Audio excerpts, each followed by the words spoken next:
All right, I see our last member coming in.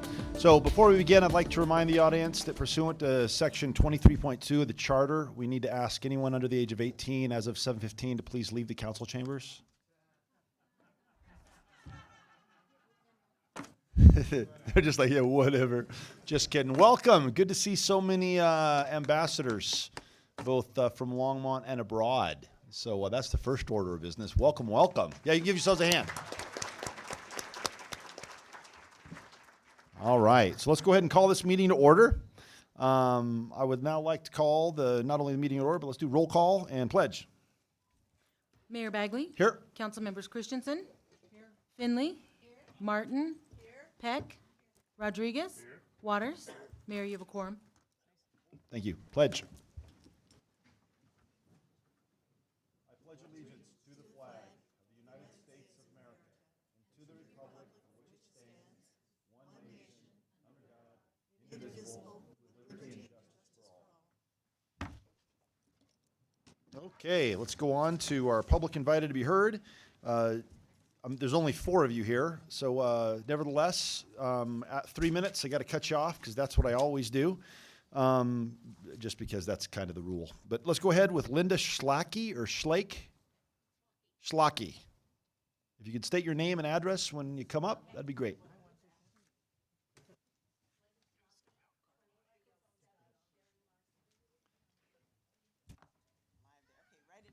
Okay. Linda Schlacke, 2307 Sherry Marsh Street. After the assault weapons in our country were banned in 1994, mass shooting deaths dropped 43%. After the Republican Congress let the ban expire in 2004, they shot up 239%. It's probably worse than that right now. I'm asking you to please consider making our community safer, banning assault weapons, magazines, and open carry except for police officers. The average person has no idea whether the person toting the rifle down our street is meaning to do harm with it. It's a want, it's not a need. They want to display that, fine, but we don't know what they plan to do with it. It would make it much easier to keep our streets safe. I'm begging you to please read Guns Down. It's a brand new book by Igor Volosky. And it's at our local library. Actually, I'm going to return the copy when I leave.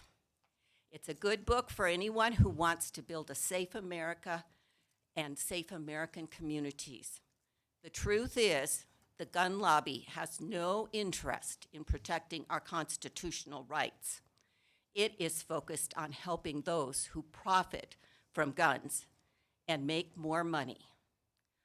I was shocked. The author of this book was convinced to go to this gun camp that trains people for carry, supposedly, because he was sure that he would change his mind about guns. He got there and could not believe the propaganda they were peddling. It cost people thousands of dollars to go to this camp, incidentally. It's a camp that exists in Arizona. Thousands of dollars to go there. People who believe that they're protecting your rights, but they're for their profits. Folks who've fallen for the propaganda, I'm sorry, but you've gotten scammed. And Americans are dying as a result of these people who are making great profits off of the gun industry and peddling the propaganda. They even went to the point of showing how people can escape arrest, and it was a camp to show people how you could kill other people, is what it comes down to. Another book is... All right, thank you very much. All righty. All right. Ruby Bowman.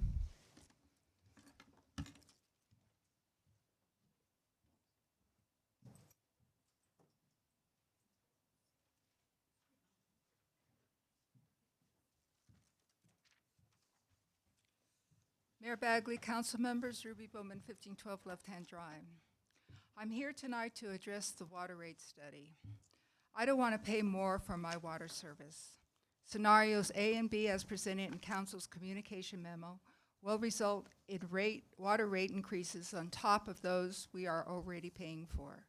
Council should explore other ways to fund the Windy Gap Firming project, perhaps by tapping into city water funds and by expanding our water conservation program. The current balance of the construction fund is $31.9 million, according to Ms. Becky Doyle of the Public Works and Natural Resources Department. Couldn't we use this money to defray costs of the firming project?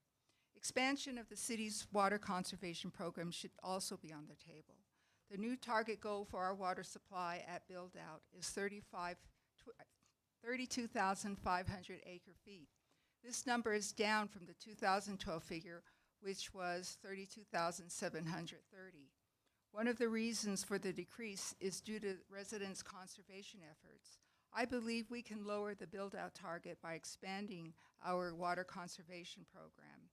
As of October 2018, the city's projected firm water supply was at 31,812 acre-feet.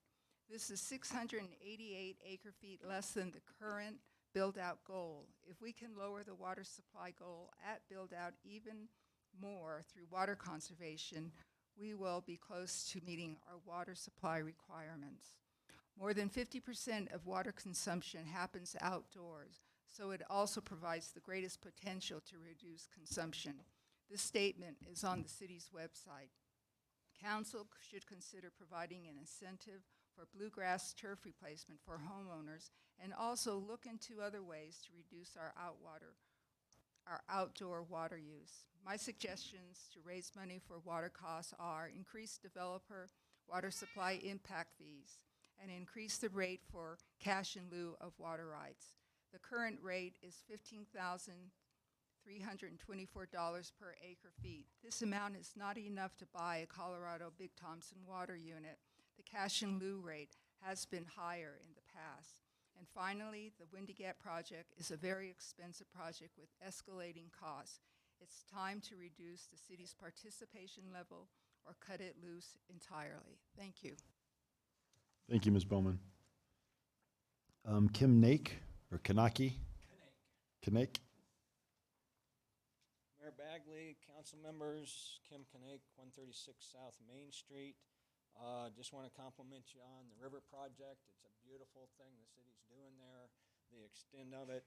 I'm glad we're finally on board with the railroad bridge looks like it's going to go forward, get work done, and stop the bottleneck that's happening there for the next flood, because there will be a next one.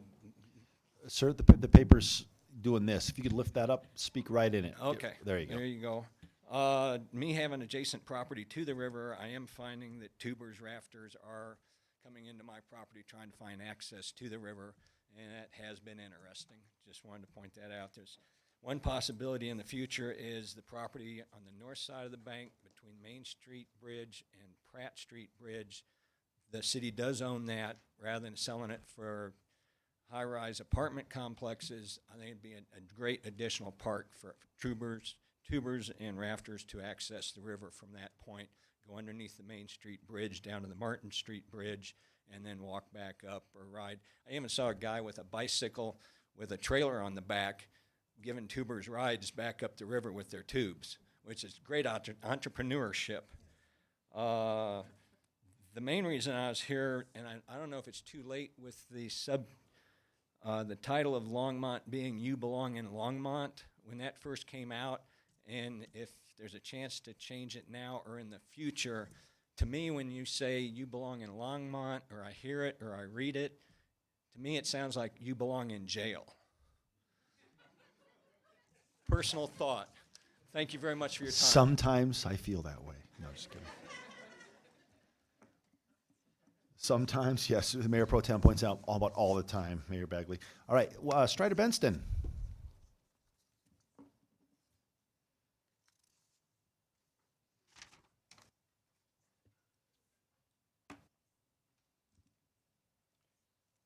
Greetings. Greetings, Mayor Bagley, City Council, Strider Benston, 951 17th.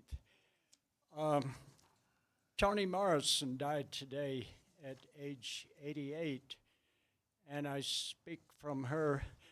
Oppressive language not only promotes violence, it is violence. The fool on the golf course yesterday, 1 week ago in Florida, joked about shooting Latin Americans. Following his direct instruction, one of his boys did just that, murdering 22 persons in El Paso with the American weapon of choice, an AK-47. The perpetrator-in-chief and the provocateur-in-chief cannot be a healer. When the Ku Klux Klan took over Colorado and almost America in 1925, including taking over Longmont, Boulder, and Denver, there were at least 3 American cities which did not allow the Ku Klux Klan to enter: Pueblo, Colorado, Colorado Springs, Colorado, and El Paso, Texas. Never allowed the Ku Klux Klan to set foot in their city. El Paso's been a very safe city until this week. Moscow Mitch, the head of the U.S. Senate, takes his orders directly from the NRA, and his orders and his money from the NRA and from Vladimir Putin, and will not permit the United States Senate or the United States Constitution to function. If we are to survive as a society, we must permit truth to be spoken, even in the United States Congress. Last Thursday, Congressman Joe Neguse brought climate crisis hearings to our county. It went very well. Think on these things. Thank you. Thank you, Strider. All right, that includes our public invited to be heard. Let's go ahead now to special reports and presentations. We'd like to invite up our sister cities folk. Janice Rubin and your horde of young people. I think it's my posse. Mayor Bagley, council members, we are really proud to bring our newest group of ambassadors from Mexico and Japan. As you know, we work to promote peace, and there's never a better time for that than right now. So with no further ado, because you all know me, I'm going to invite our Japanese delegation to come up with me.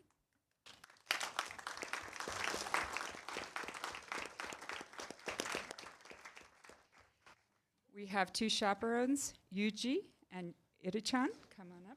And so you 2 can speak first.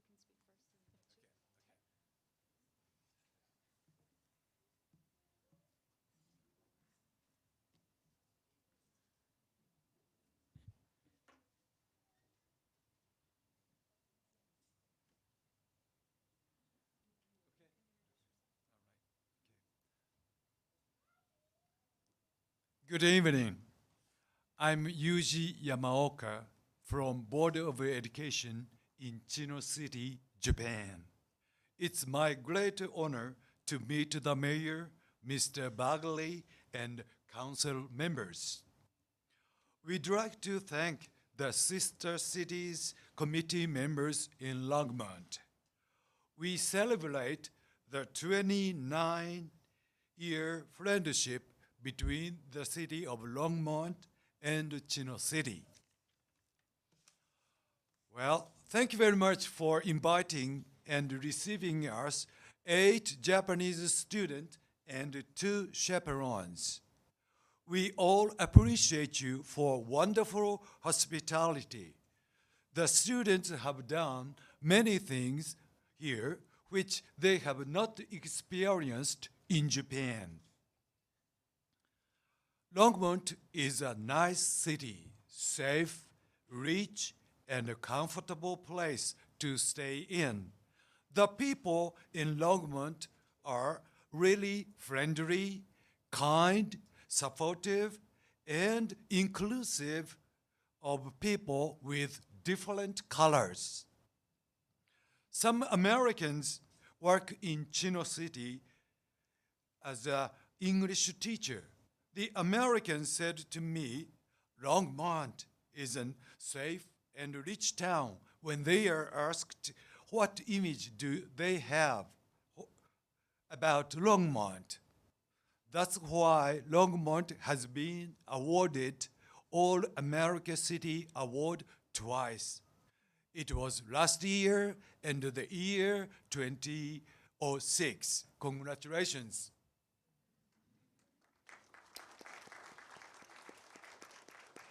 We also know that Longmont is selected one of the top 100 places to live in. We all knew that staying here for a week makes us feel that it is true. One female student said to me, I don't want to go back to Japan. I want to stay here more. I understand. Young ambassadors from Japan and America will cooperate in many fields for a brighter future to come.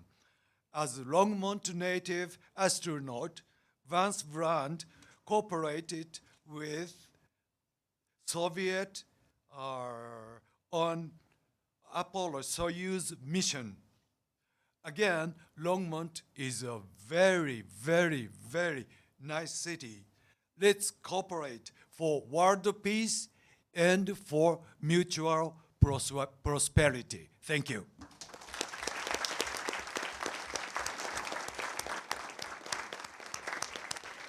Thank you.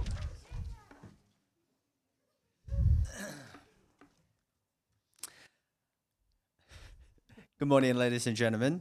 I am Keisuke Irikura. This year's chaperone of the Sister City Exchange Program. Thank you so much for having us tonight. I am honored to be here today, and I would like to thank you all for having us here in Longmont with a warm welcome.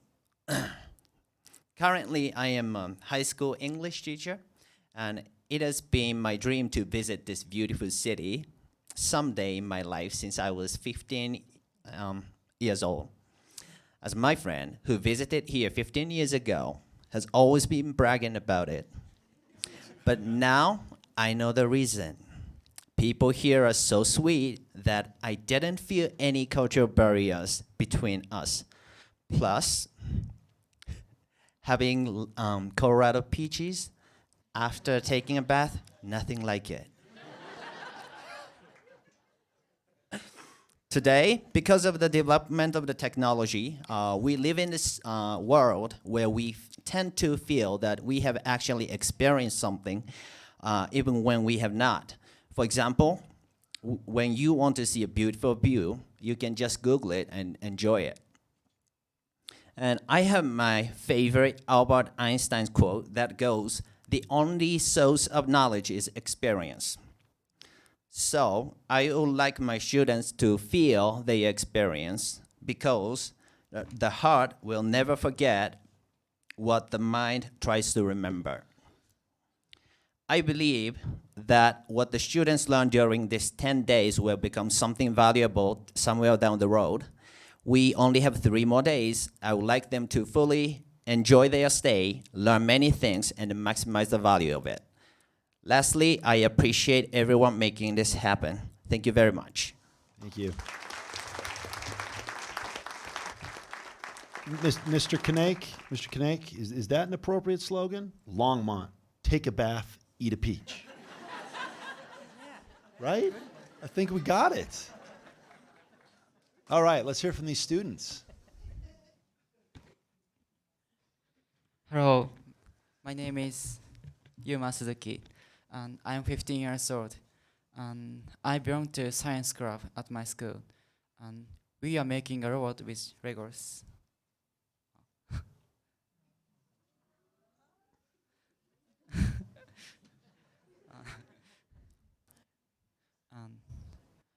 Our robot always has unique features. For example, in this picture, he has horns on his head.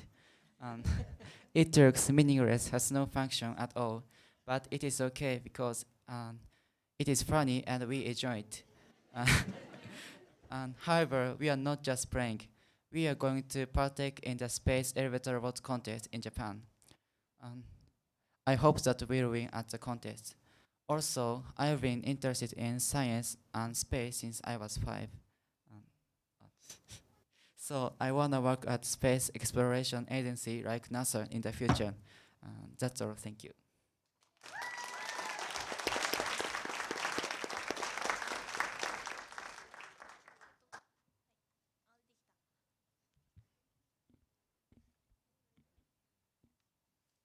Hello everyone.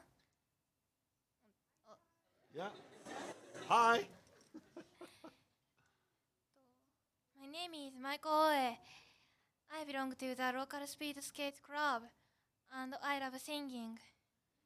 My future dream is to be a pediatrician.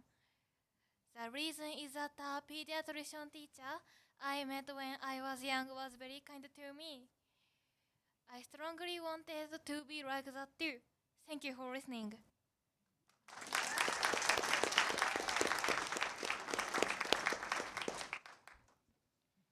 Hello.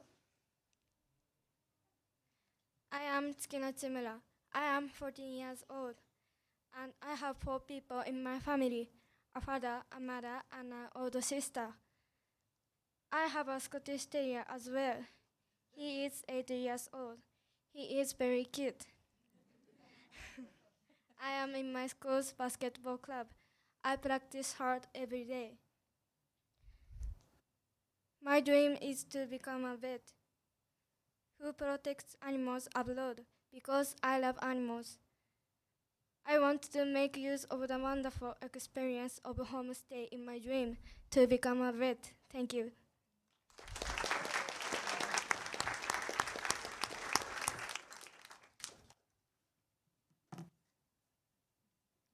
Hello. My name is Kokoro Yamamoto. I'm 13 years old. I'm a member of the volleyball club. I live with my parents and my sister. I am good at the piano. I haven't decided yet what I want to do in the future, but I would like to do music at some point. One career I am thinking about is to work as gynecologist. Also, I'd like to use English in my future career. I still have plenty of time to think about and decide about what I want to do with my future. Thanks for listening.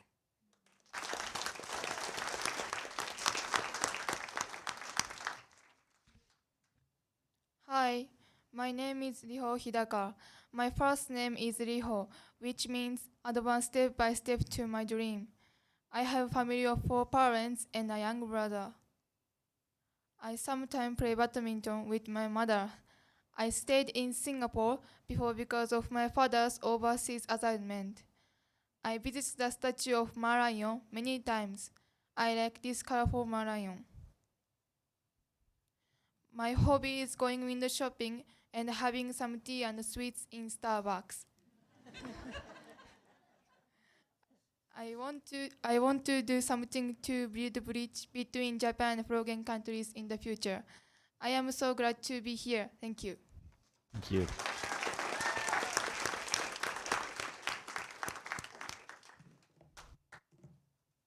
Hello. Hello. My name is Amane. I'm 13 years old. I'm very happy to be here today. I came to Longmont to help in my future.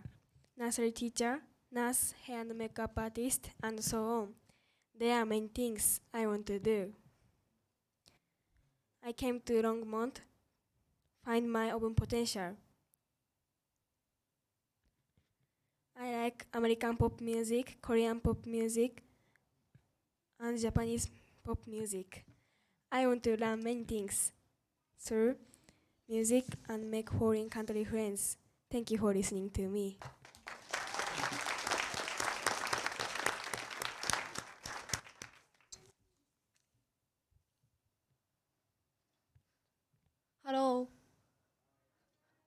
I'm Yumi Suzuki, 8th grade.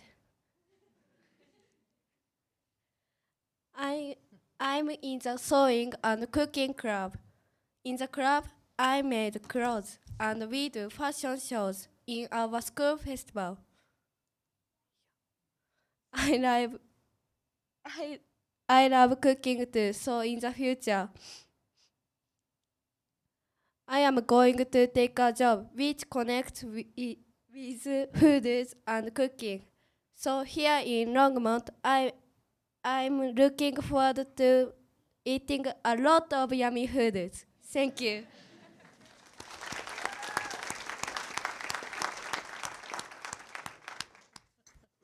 Hello everyone, my name is Madoka Shigetomi.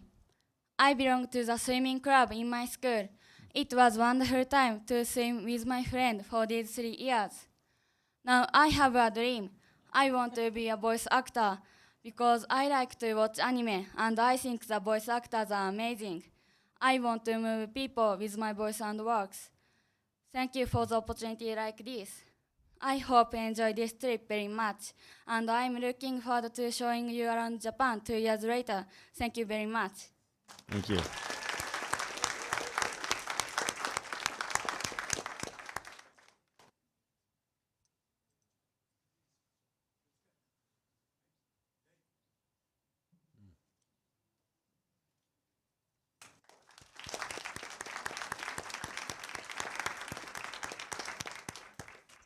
Well, that's a hard act to follow. I'm going to now invite up our Mexican delegation. And we will start with Maria Luis Swan, who is a city councilwoman in Ciudad Guzman.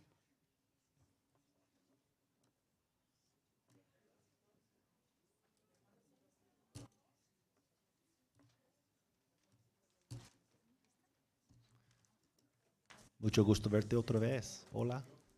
Hola.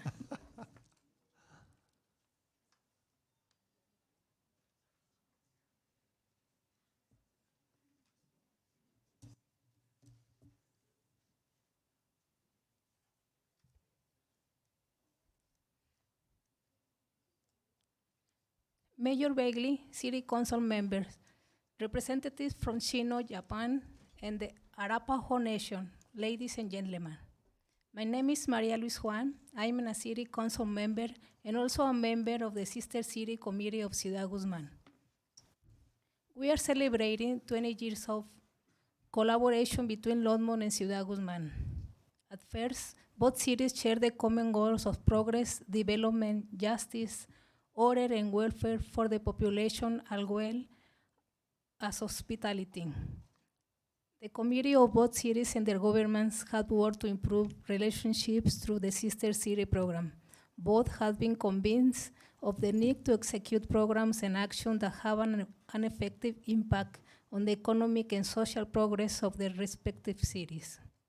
At the same time, there has been the opportunity to share their national identity, traditions, and popular manifestation through a permanent and productive exchange.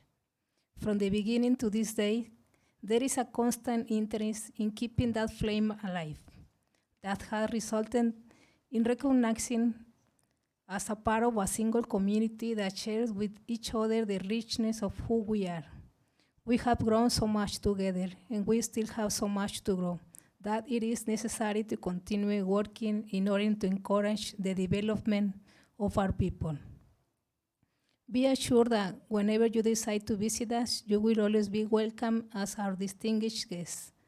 Good evening and thank you very much. Thank you.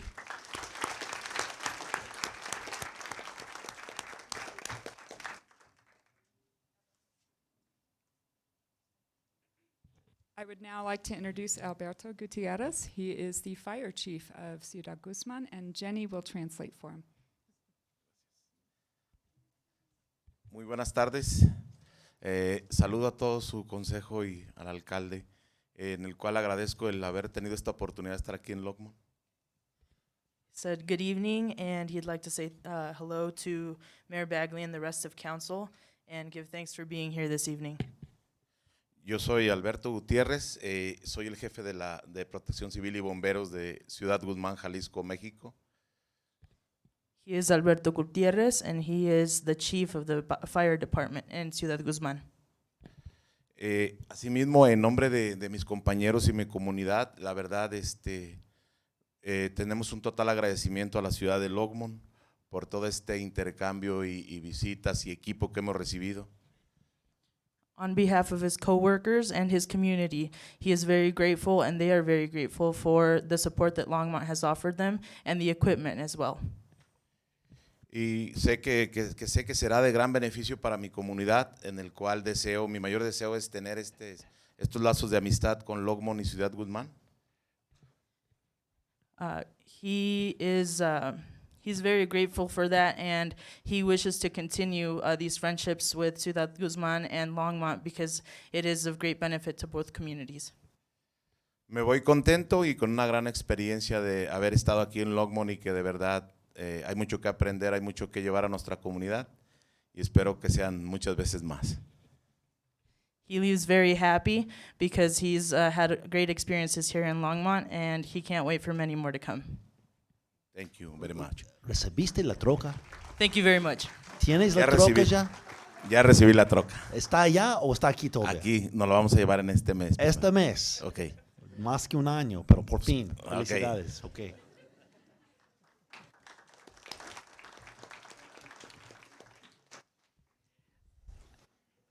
I'd now like to introduce the second chaperone. She is a representative of our sister city community, Maria Esther.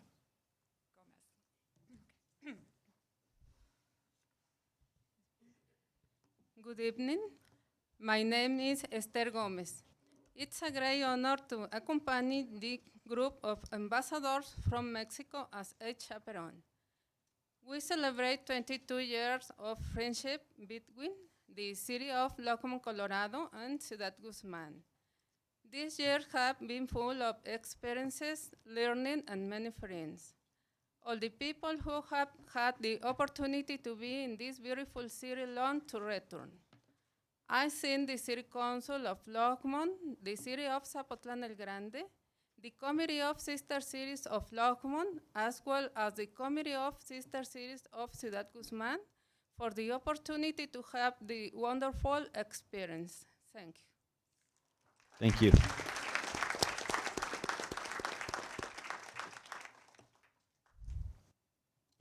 ¿Tienes nervios?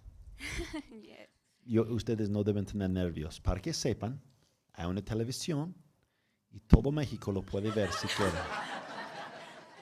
No hay necesidad para tener nervios. Adelante. Hello, my name is Julieta. I live in Guzman City, and I felt very grateful for this great opportunity that in this time has left me to many lessons, and I'm very happy to be here. Thanks to the Nefer family for receiving me. Longmont is beautiful. Thank you. Thank you.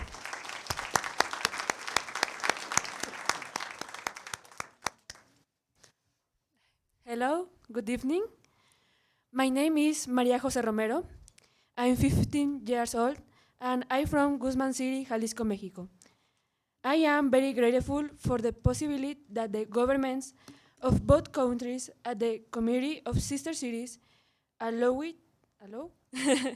me to help, as well as the Adler family will welcome me with great affection and with whom I shared good times. And my fathers will supported me in this experience. Longmont is a beautiful place that I will remember with great affection and hope to visit again one day. Thank you. Thank you.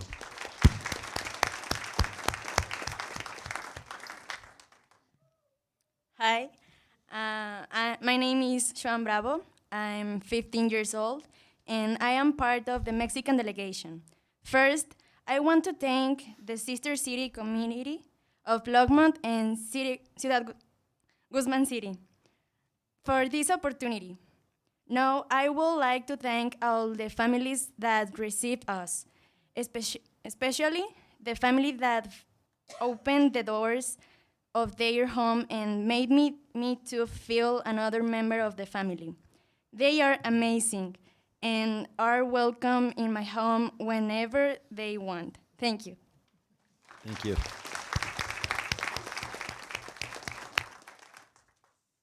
Hello, good night. My name is Andrea Mejia Davila and I am 15 years old. I'm from Zapotlán del Grande, Jalisco, Mexico. It is an honor to be here in Longmont, Colorado, representing a little bit of the Mexican culture. The Mexican culture is a great culture because it's a great variety of music, food, and folklore. First, I would like to thank to the sister cities, to the government of Zapotlán del Grande, my hometown, to the mayor of Longmont, to my family, and very especially to the families that so kindly have allowed us to be at their homes. I am so grateful for everything. Thank you so much. Thank you.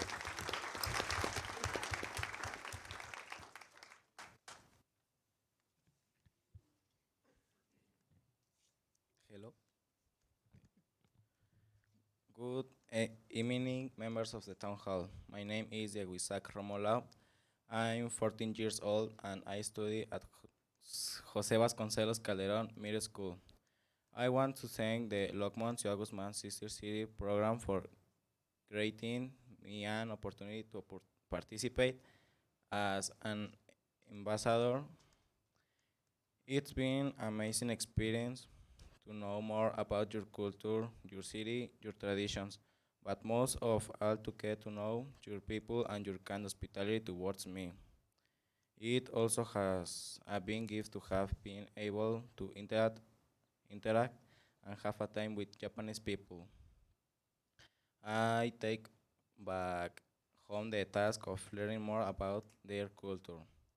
I can proudly say I have an amazing family, the Duwainals, and I truly thank them for hosting and welcoming me into their homes, and also for each and every moment I've had pleasure to live with a through this tribe. I hope I can be a worthy member of their great family. This life experience makes me compromise to be a better person, to seek peace before anything else in between countries. This trip made me know more about why the United States of America is a great nation. I hope soon I get another opportunity to come back here and interact more with your culture. In the meantime, you can count on always having a brother and friend in Ciudad Guzman. Thank you.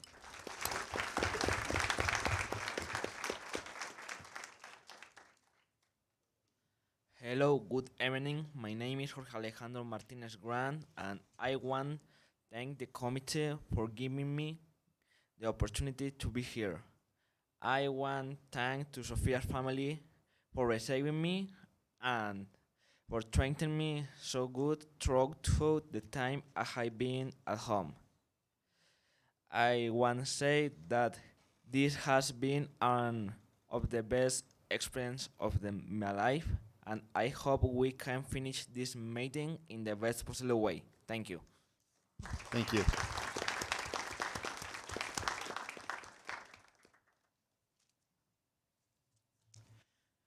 Good evening. My name is Diego Rocha.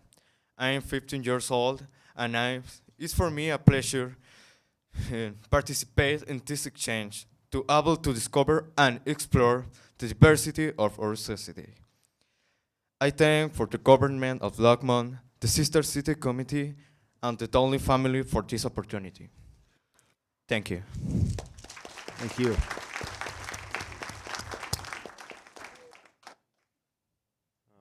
Good afternoon to everyone. My name is David Antonio Velasco Velasco.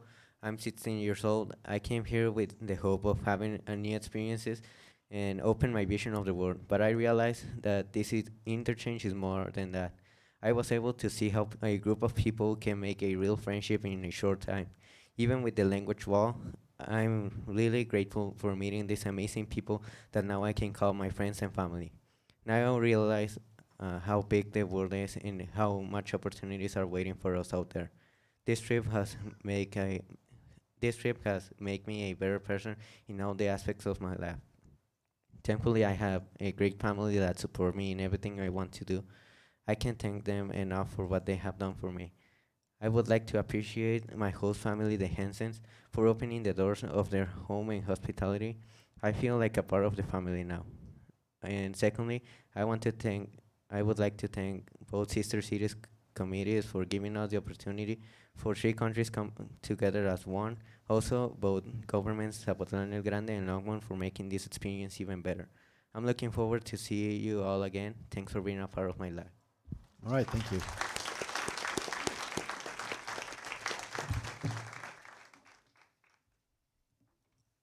I believe Maria Louise Swan has a gift for you.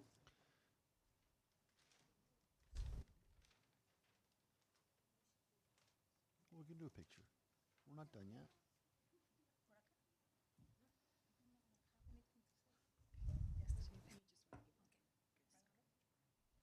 ¿No quieres decirnos qué es? Es una placa, okay. Here, let's all get everybody in front and get a picture.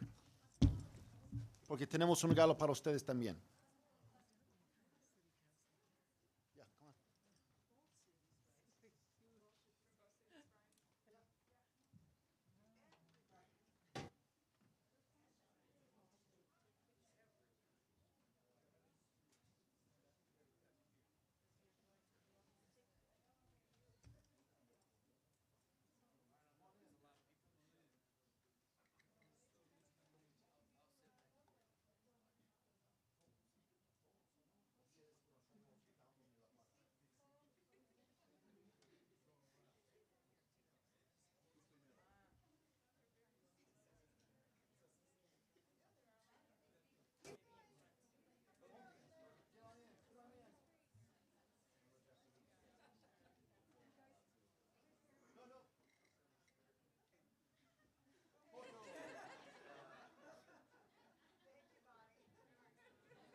Yep, and that's it. Let's go home, yeah. That's the good stuff right there.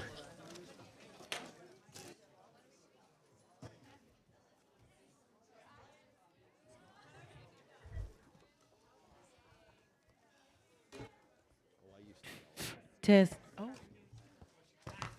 All right, we doing okay? We've been going an hour.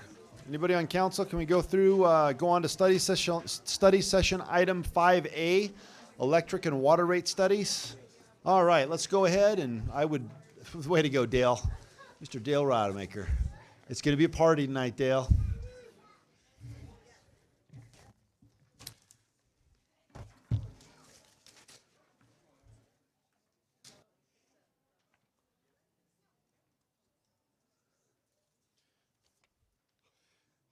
Mayor Bagley and members of council, Dale Rademacher, Deputy City Manager. With me tonight is our tag team of Brian McGill and Becky Doyle, who are going to talk to us about the next step in this multi-step process that we've been underway with to look at the city's electric and water rates going forward. A couple of things I want to say as we open this presentation tonight is some of the key focus areas that the staff is looking at and paying attention to. They're different on each of the two utilities. And so on the electric side, we're absolutely staying focused on the transition of Longmont to 100% renewable.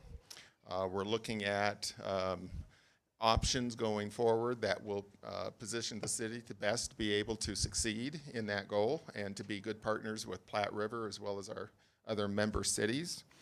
We're also very focused on the impact of rates on our residents and our citizens. And so in the communication, we gave you one option on allocation of some of those costs, in particular the AMI costs, the automatic meter work that is critical and necessary for the city to achieve its 100% renewables. And we're not just trying to get to 100% just to do it.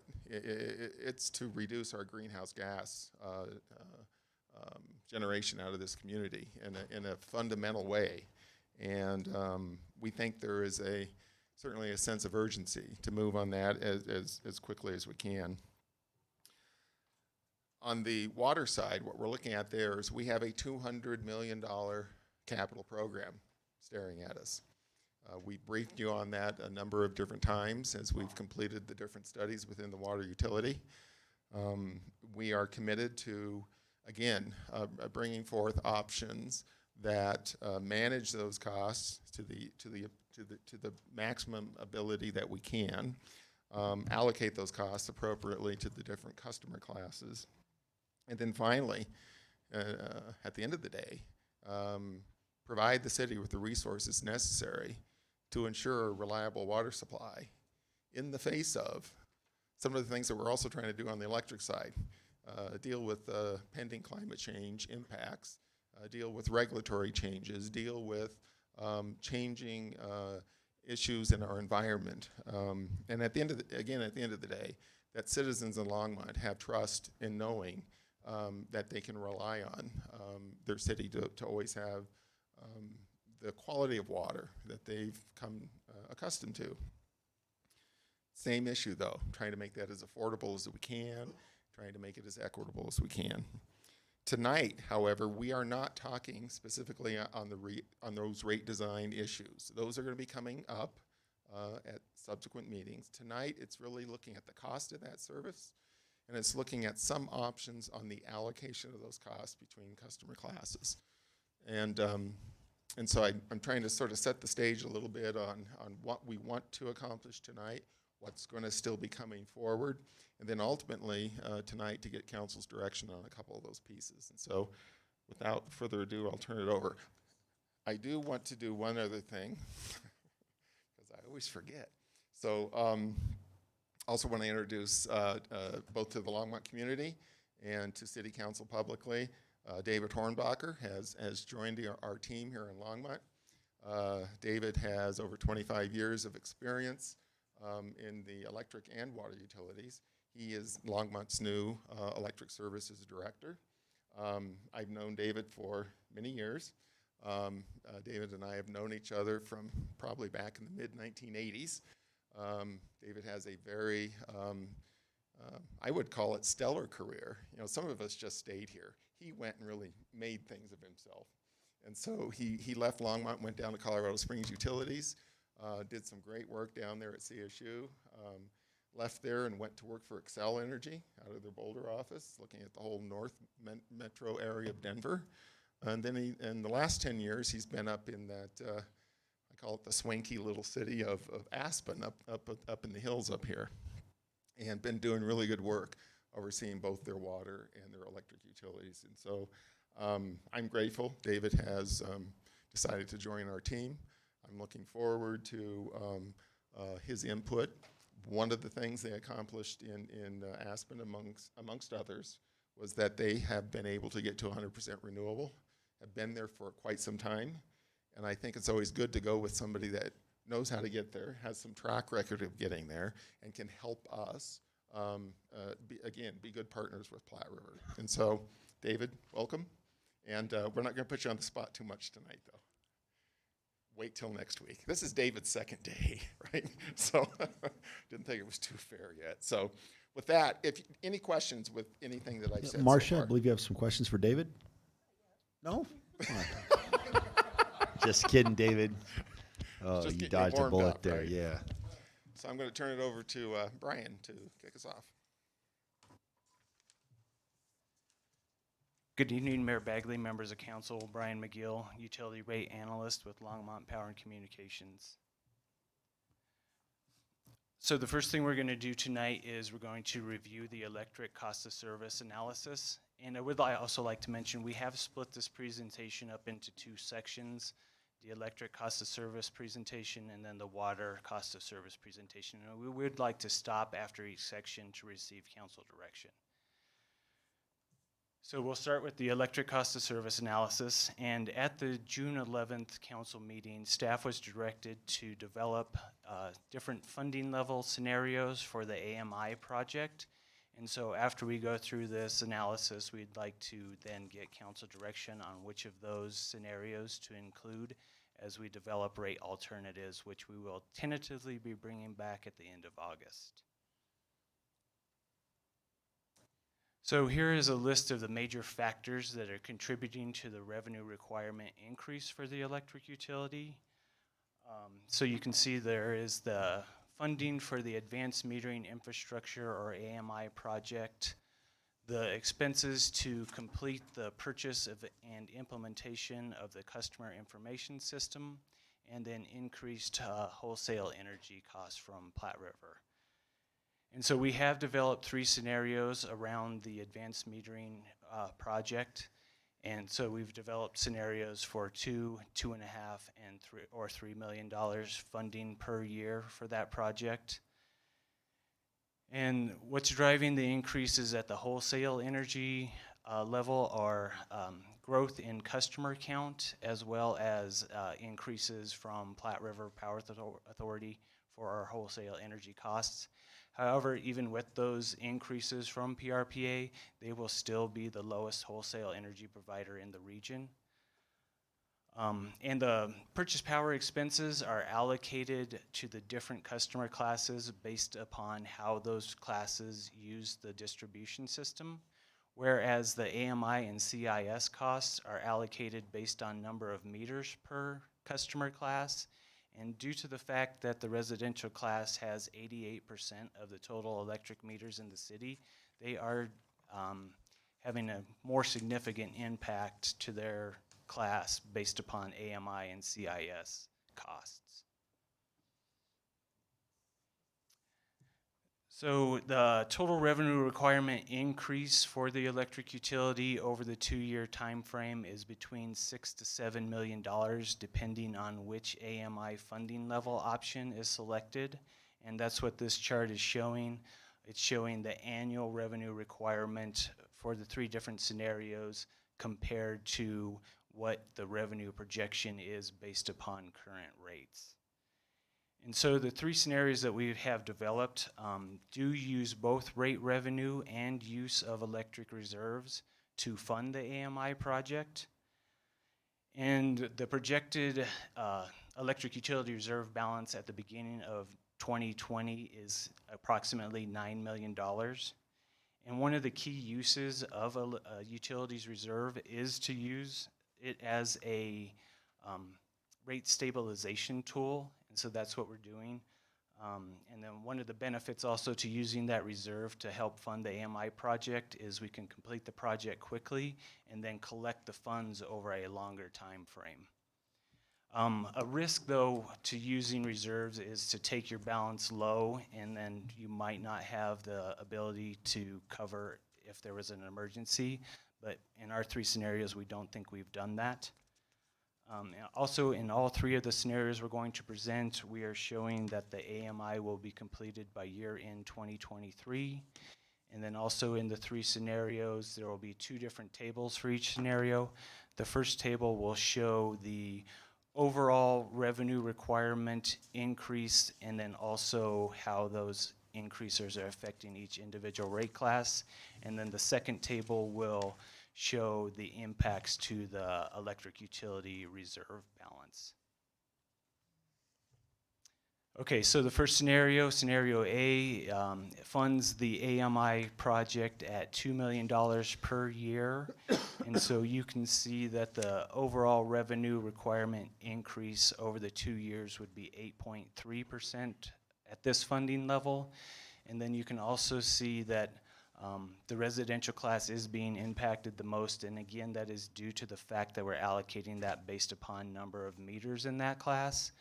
And so because it is being impacted more significantly, we have spread that revenue requirement increase over the 2 years, whereas the non-residential customer classes, we are just showing it in 2020. So then the next table shows the effect of funding the AMI at $2 million per year on the reserve balance. And you can see over the 2 years, we would be using approximately $3 million of reserves to go towards the AMI project. So then in scenario B, funding at $2.5 million. So there the overall revenue requirement increase is 9.1%. And you can see that the 2 classes that have gone up compared to scenario A are residential and commercial energy, because those are where the majority of the electric meters are. So then the effect on the reserve requirement for $2.5 million funding of AMI per year would be $2 million over the 2 years. And then the final scenario is scenario C, which is funding at $3 million per year, and the overall revenue requirement increase there is 9.9%. And the effect on the reserve balance at $3 million per year would be approximately $1 million. So council, this was the information that was in your packet. That was also out on the internet. As we are looking at the next step, when we come back in August, later in August, I should say, there are other ways that we can allocate these costs. What staff has presented to you right now is certainly a viable option, which is allocating it based on the number of meters. I would submit that there are alternative ways that we could allocate it potentially based on energy use. We could base it on revenue coming from these different customer classes. So tonight, again, we're not necessarily looking for that particular design. We certainly want your input on that and thoughts on that. The other thing that we think is important is that when we say it's a 9%, say, overall revenue need increase, that can be split over 2 years, okay? We do not need to do it all in year 1. Question? Yes, thank you, Dale. I think the mayor's supposed to let me do this, but anyway. I was going to wait till the end, but go ahead, Dale. Mayor Rademacher, the floor is yours. Because it sounds like, I mean, the table presented it said that there would be that big an increase in both years. And correct. And so go ahead and go back to that table, either one of them, right there. One of them that shows, okay, let's use this as an example, the $2.5 million. Right, that's not 5 and 5, that's 9 and 9. For the residential class For the only. residential That class. is allocating based on meter count as opposed to allocating based on energy use. Got that. I was And just if- making sure that Yes. what you said wasn't different than what it says on the Right. table, and what you said is different. Yes. So the total revenue increase across the entire utility is 9%. So you could do 4.5, 4.5. That's what I'm saying. 4.5 and 5.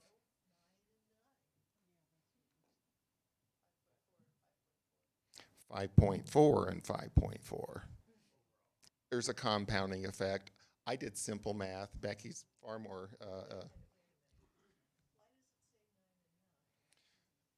Again, it's go back to that. If you look at it, it shows it as between 9 and 10, and between 9 and 10 on the residential class only. Commercial class is a single year, somewhere between 5 and 6. Commercial demand is somewhere between 6 and 7, a single increase. That is allocating based on meters. If we Right. allocate it differently, it will lower the amount hitting the residential class. That's what I'm saying. All right, I understand now. Yes. Just, I Becky thought you corrected were me on the still compounding. referring to this chart. No. Okay. This was an option. This is an alternative. And again, it's a valid alternative. I'm not just dismissing it, but I'm also being sensitive to the fact that we're all interested in looking at the impact on our residents and what we're trying to do. We're also trying to allocate these costs in ways that are logical, that make sense, okay? The other thing I'll say is, go ahead and go to the next slide. So what I'm looking at here, and I want to draw your attention to, between scenarios A, B, and C, the $2 million is really additional revenue being generated year after year after year, okay? Same for 2.5, same for 3. The overall rate increase is in the next row, 8.3 to 9.9, depending on how aggressive we look at these rates. The annual increase for each year, that's what Becky was clarifying, 5.4 up to 6.4, and the use of the balance on the electric reserve. A couple of things I want us to think about. We know this is just a 2-year rate increase for a lot of good reasons. And we believe that to be the appropriate way to do it. However, we have to have a longer vision than that. We have to be looking down the road further than that. And my look at it is that going forward, you want a utility that has the financial resources to be able to maintain the assets, to maintain the ultimate reliability of that system. I believe, which is why we said between 2 and 2.5. Frankly, I think it's closer to 2.5. The other thing I think we have looking at us is as we transition to renewables, all for great reasons, we need to be in a financial position to take advantage of opportunities as they come forward, and to be good partners again in making those things happen. Thirdly, it provides for additional rate stabilization going into the future. And so for all those reasons, I think it makes sense. It's sort of like the porridge is either too cold or too hot. It's sort of in the middle. And again, I don't want to get into the nuances of all the rate design tonight, because that's work that we're going to be bringing back, dealing with things like the Longmont Cares program and how we can look at the tiered system of rates in order to provide relief to those that use less energy and those kinds of things. That's a future discussion. Tonight, it's really the overall revenue generation that we believe to be most appropriate for the electric utility for this 2-year rate study, and then setting the stage for the next rate study that's going to be happening in 2021. So with that, we'll take questions from council. Actually, I'm not actually make a motion, just because I like the Three Bears story. And the story is you never want to go into the bear's house. But if you Stay do, away from the bear, right? pick just right. Okay. Right. So I'm going to go. I move that we direct city staff to go with scenario B. There's no second. I move that we direct staff to go with scenario A. All right, it's been seconded. Mayor Pro Tem?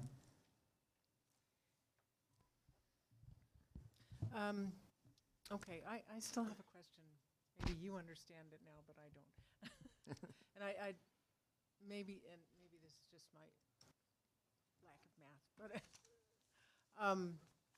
so when I look at the scenario where it says, say on scenario A, 8.9% in year 2020 for residential and 2021, 8.9%. Oh, okay. I thought I was, sorry. I would read that at 8 to 9% each year. So at the end of 2 years, you've raised it 18%. So Mayor Bagley and Mayor Pro Tem Christensen, Yeah. same conversation that Yes. I was having with Councilmember Martin. Exactly. That only holds if we allocate the costs for the AMI project by meters. Oh, If we okay. allocate the costs differently, again, what I want to bring your attention to All right. is the overall revenue needs of the utility, Right. which is on this chart here, which is an 8.3% overall need over that 2-year period. Okay, I understand that. Okay. Because we could change it to a different kind of allocation. Yes. But so the reason that I think scenario A would be good is that I approve always having a reserve. But as you said, the reason for a reserve is for rent stabilization and and also to upgrade things when they need to be upgraded, and that's precisely what we're doing now. So even though this is a good time to use that, we're not spending it down, but I would, scenario A uses as still less than half of the reserves, if I'm understanding this right. And so that's the reason that I think that's a good choice, because that impacts the public less, in my understanding, than plans B and C. Is that correct? Or not? Mayor Bagley and Mayor Pro Tem, that's not incorrect. Okay, well, that's good. However, what I don't believe it does,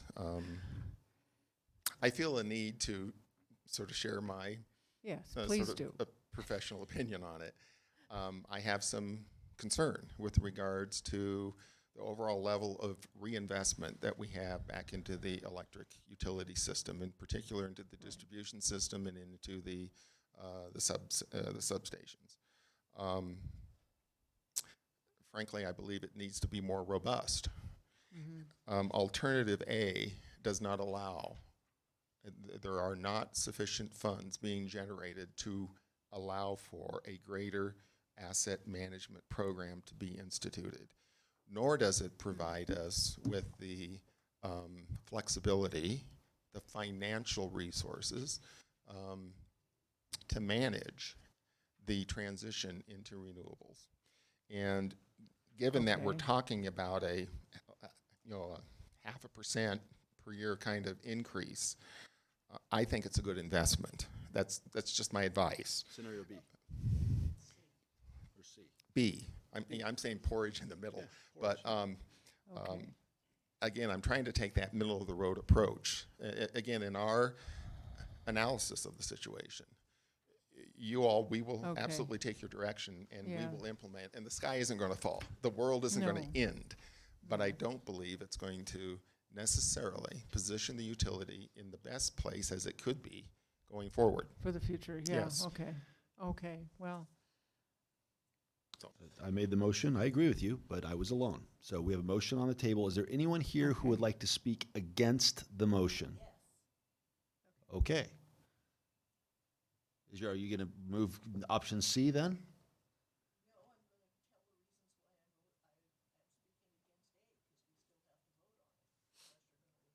Okay, I guess I'm just trying, so again, I'm just trying to move us along here, right? So I'll withdraw my motion if I need to. I'm just trying, again, I'm trying to operate by motion and debate. But what I don't want to do is start arguing for B when there was a motion and it wasn't seconded. That would be out of order. You want to hit?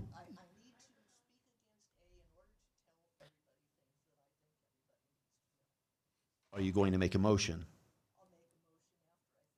No, I mean, I guess I'm just trying to figure out that we're staying on. We have three. Well, I'm just trying. You will have the floor. I just want to make sure that as we start talking, everybody's in the queue right now, right? I want to make sure as we move forward, option B was suggested. I made a motion for option B. There was no second. There's currently an option A on the floor. I want to make sure. I will withdraw the motion. I'm just trying to take a read so we can like. Okay, go ahead, Councilmember Martin. Thank you, because sometimes it's better to let people talk. The reason that I didn't second the original motion for option B is because it was not clear, and I don't think it's been made clear yet, whether option B only included the money and the use of the reserve balance, or whether it also included the allocation. That allocation isn't going to fly, and none of us are going to vote for it, okay? So if you are only looking at what's on the slide right now, just the annual AMI funding and the use of the reserve balance, and there's no implication about how the rates are structured, you're nodding, so I'm saying that was the intent, then we should absolutely not do A, and we should be deciding between B and C, and I can give you my reasons for, either one of those. We haven't, I feel like nobody considered C because they thought that a 10 to 11% a year rate increase on the domestic users was included in that, and nobody wants to vote for that. So they were gravitating toward the low end. Okay, but as long as we know that we can restructure the impact on residential users, then we should be considering between B and C, because those are the ones that are practical in terms of keeping a reliable distribution utility no matter what happens in the next 5 years. Okay, so Mr. Mayor, if you will withdraw your motion, I will make a motion for C, because that's where the debate comes in. And then if that doesn't pass, then we can all vote for B. How's that? Okay, you had a chance to talk. Good job. Okay, Dr. Waters.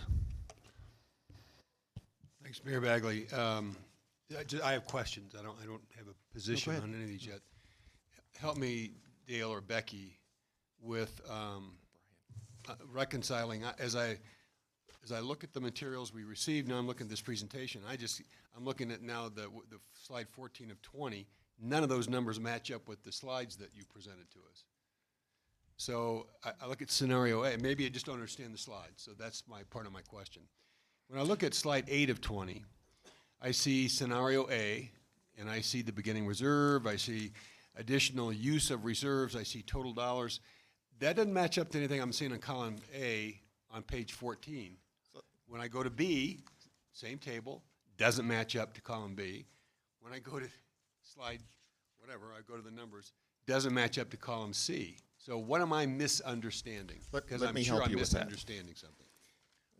My guess is you're not missing everything, but let me, if we look at slide 7, go to slide 7. The total revenue identified there is 8.3. I just wanted to look at dollars. I mean, I'm going to go back to percentages, but I'll get there. So the 2 million is the first option A, right? Yep. Okay. The next one down is a total revenue increase of 8.3%, which is on slide 7. The 5.4 is that over 2 years. You're not seeing that number on slide 7 because that was allocating based on meters as opposed to simply allocating across the board based on total revenue. That's the difference. The use of the reserves should be the difference between the 3 million. Let me get that. Between the 3.3 and the 300,000, in that ballpark. It's within a few dollars. All right, of just the from overall drawdown of the reserves. All right, so you're on slide 8 of 20. Yep. So I'm looking at it says additional to or use of. So we're talking about pulling from 3.3 from reserves, along with 2 million that we would generate from rate increases, right? And it could be 9 or 10% a year from one class, or not. It could be distributed differently. But when I get to slide 14, go to slide 14. It looks to me like the what we're drawing from reserves is less than the 3.3. And when I see the percentages increase, I see actual cash not increasing. I mean, it's tough to track. And it's just my garbled mind, I'm sure. It does track. Okay. And let me help it again. Maybe I'm being confused myself. So I'm trying to look back at these previous slides. 8.3 was the total revenue coming in. Shouldn't slide A, I apologize for cutting you off, but shouldn't scenario A, if I go to a summary page, why am I not looking at the same numbers? You're looking at the same numbers on the drawdown on the use of the reserve, the 2,995. It's the difference between drawing it down 3.3 million in 2020 and adding to it 307,000 in 21. The difference between those two numbers is the net drawdown over the 2-year period. Well, I see. All right, so let me just, I'm going to ask you to say that again, because when I'm looking at slide 8, and I see the drawdown of 3.3, when I go to slide 20, it says use of reserve balance, 2.95. It's 3.3 in year 2020, and we have a net addition to the reserves in 21 of 307,000. The difference between those two numbers is what we're trying to show on slide 14, which is the net drawdown over the 2-year period. The 295, Yes. 2,995 is the net. Yes. Got Yes. it. Okay. Am I the only one that didn't get that? You're the only one to ask the question. I apologize. You're asking I'm the wasting question. time because I don't want to do that. But I get it now. Now I get slide 14, which is what I needed to do. I have a couple of other questions, real quick. No matter where we end up with all this, both on this and on the water rate, I guess water, it's both cost and rates on water. What are going to be the implications for LHA and LHA residents? LHA is Longmont Housing Authority? Yes. More information. Tell me in what way? Impact on their bills? On LHA residents or anybody who's in subsidized housing. Okay, thank you. I think that, again, is part of the rate design.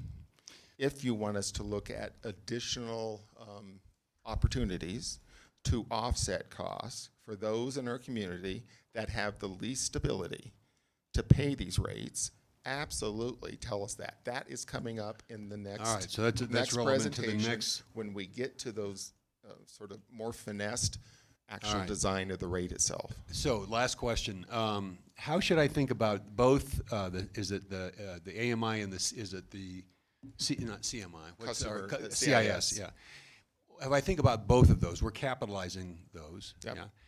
At some point, those are going to be fully operational, paid off. They will be fully operational, and in the case of AMI, it has a repeating replacement schedule with it. So what we're Meters doing with typically- rates now not only gets installation, but services long-term Yes. replacement costs. We Same have to thing look for at that CIS. long. Yes, we have to look at the long term on those. CIS is a little different animal than a meter. A meter is a more defined instrument, if you will, that we can project its useful life. A CIS system, it can last you 10 years, it can last you 20 years. It really depends on how robust it is and, frankly, how the technology changes. And so, in my head, difficult to project exactly how sound that CIS system will be. Whatever system you're getting in 2019, 2020, is that still going to be viable in 2030 or 2035? Tough to say, but I see Harold wanting to get in. So yeah, so it is a life expectancy difference between the CIS and the AMI system. The AMI system has a more defined life expectancy for a shorter period of time. I think one of the changes we've made from a technology perspective, similar to how we look at Munis and the other programs, is we want a longer life expectancy, which typically means we look at the ongoing maintenance costs, so we're getting updated as we're moving forward over time. So that's part of the asset management piece of this. So you're not in a full replacement of this like we are today. We really want to take that over a longer period of time. So I shouldn't be thinking about either of these as one-time expenses, or with an installation cycle and then what happens to a rate increase that's baked in here for perpetuity. Correct. When that cost may drop off. Think of AMI as simply becoming another component of your overall electric distribution system. I get you have that. to maintain the overall asset. But that's the way I should be thinking about the CIS as well. Yes, but with a little less exactness on its replacement schedule. You're going to have an ongoing operational cost Yeah, I that get is it. not I get it. equivalent I to just, the one time. so I just want to be clear that these are ongoing costs as we're, at least as the staff is One of visioning. the things that I also wanted to bring out when we look at this, and Dale talks about the amount that we're putting in capital, there is a distinct difference between the two funds when you look at the water fund and you look at the electricity fund. We have not necessarily had as robust asset management plan in the electric utility as we've had on the water utility. So there's a difference, and that's where we're trying to get to on this.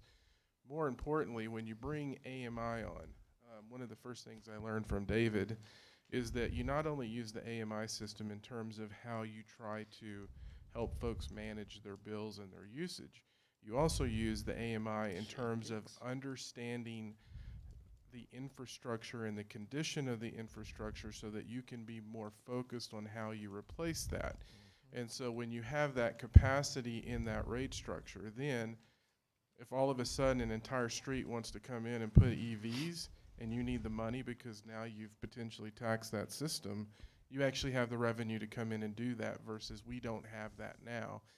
And this was a part of when I said, here's what we want to look at and how we want to do it, that was what I was hearing in the utility is we needed a more robust asset management plan. And so this is the fruition of that. Do we just kind of a riff off of that? I mentioned this to Harold in a telephone call earlier today. Do we have a table of all, both for utility, this for our electric utility and our water utility, or our water function? We're gonna get you all. The question was. Yeah. Good. Question was a table with the different funds, and we've talked to Dale. And sources of revenues and what we use them for, How what's they're allowable, restricted. and then what Yes. the reserves are, and Yes. some idea of over what kind of time we accumulated those. So, Yes. thank you.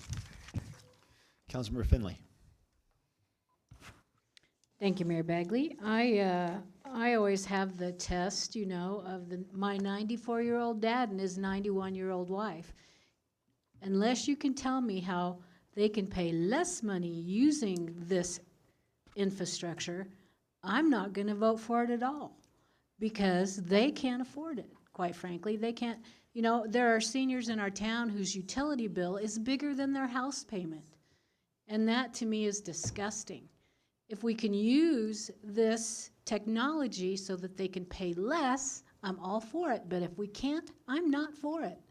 And that's just where I stand. I know we'll get into that when we go into Rate design.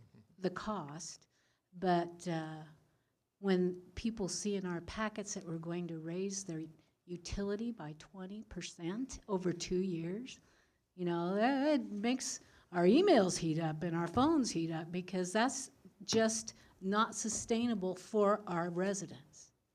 So that's what I have to say about that. Councilmember Martin? Oh, sorry. Harold, do you want to go? Do you have something to say first? Yeah, I think one of the things when you look at the $2 million increase in the Platte River, and I'll turn to these other folks to get more nuanced on this. When you look at the price of the wholesale power, Platte River has fundamentally shaped their rates in terms of the peaking component of this. And so if you're living in this world of peaking, you're going to pay a higher rate for the energy. And so to answer the question, what you hope to accomplish with this is you can actually drop to a lower rate structure because you're able to manage it. The challenge with this technology is really how folks can utilize it to lower their bills. And I think it's going to be different for everyone. And it's going to take a huge community education effort to do that. Except that it doesn't have to. So I have a bunch of things to say, and I'm going to say them or else I'm going to just really raise a fuss. First of all, the allocation by meter cost makes no sense at all because the meter is not a benefit to the consumer. But the AMI is a benefit to the entire city, including, in fact, especially to our commercial and industrial consumers. So the cost of the AMI rollout, even though it appears to touch the residential consumers more, in fact, by any notion of justice, should be rolled out, should be allocated across all of the different rate classes. So that first. Okay, second, I can't imagine why we are not explaining what the benefits of this system are to everyone and how the city and the citizens can use it to lower their bills. So first of all, and I want to say this, rather than crush the city under rates, and I never thought I would say this, but we could get benefit from a slower rollout if we have to, rather than do a really draconian rate increase, because we could use conservation voltage reduction on a partial rollout, and what that would mean is that our consumers would consume less electricity and their bills would go down for that reason, and they wouldn't have to do anything. We would have to do something. And we can't do that very well without the AMI because we don't know what's going on at the ends of the distribution grid. But if we do know what's going on at the ends of the distribution grid, we can reduce everybody's voltage just enough so that out there at the ends, they have just enough power. And that would lower everybody's bills. So it should have said that in the rate case, because the fact that you might be paying more per kilowatt hour doesn't necessarily mean that you're going to be paying more on your bill. Okay? And that's before we even get to a complete rollout and demand management. Okay? Second, people need to understand that while they're doing it for a good reason, PRPA's wholesale rate to us is punitive because we're not controlling our peaks. So we are paying more for raw energy than we would need to be. So again, if we get the benefit of the AMI system, our rates will be lowered, and that hits our commercial and industrial people much more than it hits our residential consumers because they're buying more, and therefore they should pay for the AMI system in their rates. Okay. So, and then finally we can do demand management, and depending on when we get to that, which won't be in the next 2 years, but when we get to that future rate structure, then we can design that rate structure so that the people who aren't careful with their energy consumption will pay more, and the people who are careful or who just don't consume a lot because they don't have they don't use a lot of electricity, will not pay more. And then finally, we need to talk about, for the people who still can't afford the moderate rate increases that would result from this philosophy, we need to talk about how we help those people with their bills now and how we can do more if we need to. And that's, once that stuff is understood, then we can talk about the difference between B and C. Okay? Thanks. Councilmember Peck. I have such a silly question after that. It makes I don't even know what to say. It'll be a great question. Go Not ahead. really. So if we are billing on demand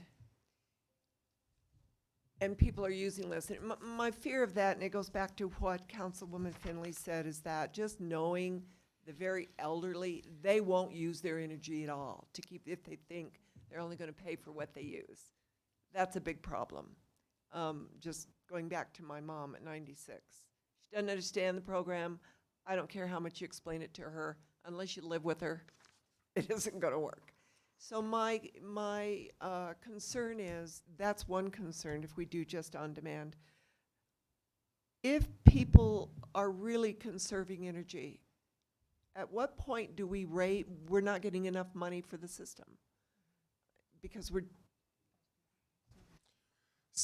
So, Mayor Bagley, Councilmember Peck, I don't think we're going to be at that point. That's the same question that we can ask on the water side. When people conserve a whole lot, especially if we're in a drought and we put on watering restrictions, sometimes that can put a financial strain on the utility because it's not generating sufficient revenues to meet its ongoing base cost. We're not at that situation right now. I will say, and I started out by saying that we want to very much be sure that we're doing everything we can to help our community members who need the help the most, and trying to do that as wisely as we can, and as appropriate and equitably as we can. And I think we can achieve those things. okay. It means really being diligent about it and making those programs known and doing everything we can to invite and make it easy for people to be helped. Are you planning on rolling this out in 2020? Yes. Yes, we need to start the rate adjustments in January 2020. We are trying to get through this process to time it out with your adoption of your 2020 budget. Okay, thank So you. to answer the question too, there's two components to the rate. There's the wholesale, there's the power component and the fixed cost of the operational cost. If they lower it on this side, that really impacts the energy cost on that. Correct, Becky? Brian, that'll affect the production of it, but it won't affect the maintenance of the overall system, right?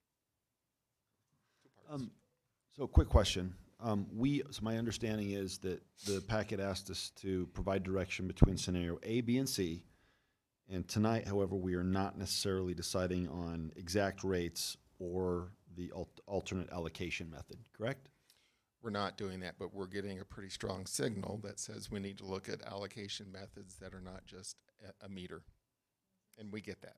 Although we're taking that as direction, by the way. I mean, I'm getting it. Okay, so I guess my question is, we had a vote? We still need an A, B, or C. I'm just saying, again, we've got to, So there's two questions we're hearing to answer your question. One is, where do you see it on the capital side? And then, do you want us to look at alternate methods? So I get that. So right now, there's a motion on the floor. The motion was for scenario A, and let's vote.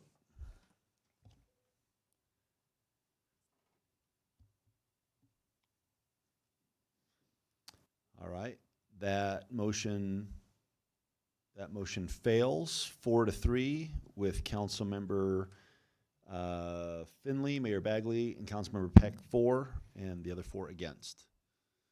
All right, so that said, all right, I'll move, again, it's out of order, but I'm doing it anyway. I'm going to move scenario B. All right, there's nobody in the queue. Let's vote.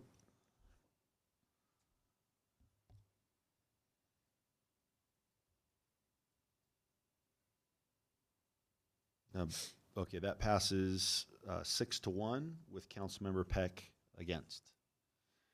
All right. Thank you. And the second piece is, I think all we need is direction to look at several options on how to allocate these capital costs that provide for equity between our customer classes and avoid unnecessary impacts to any one class. Councilmember Martin? Thank you, Mayor Bagley. I am prepared to make a motion, but I do have some questions about the capitalization itself that I think everybody needs to know the answers to in order to vote reliably. So I'm going to ask them and then make a motion. You okay with that? Sure. Okay.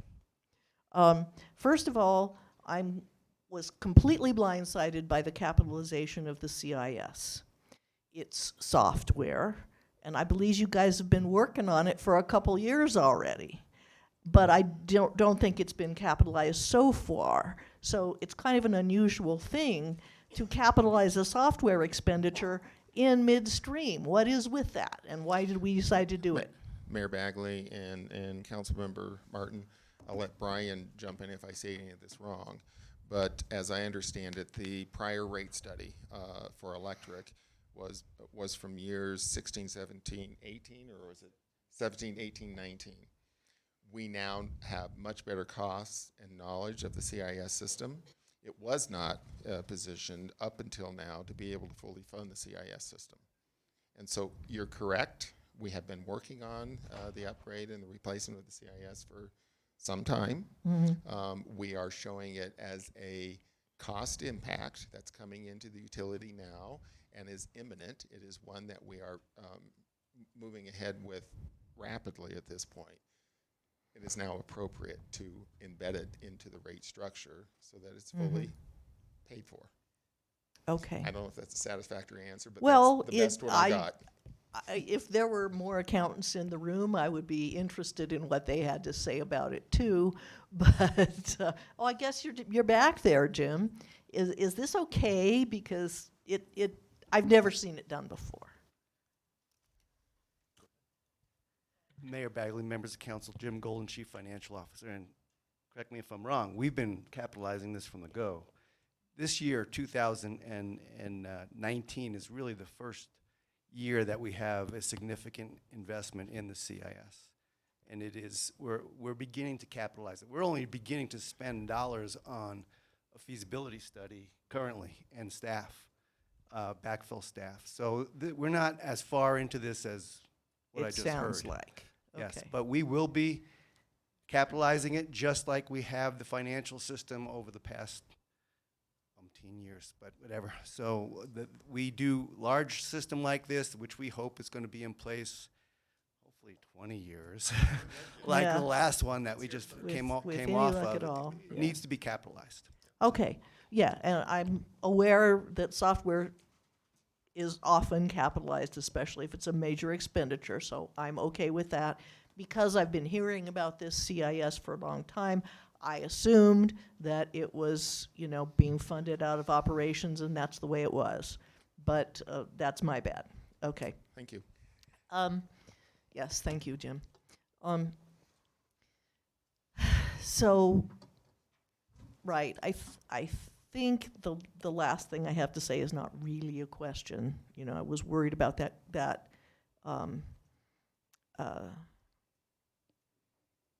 capitalization scheme for the most part, and the idea that the PRPA wholesale rate is an incentive rate that we have to get out from under in order to do right by our consumers.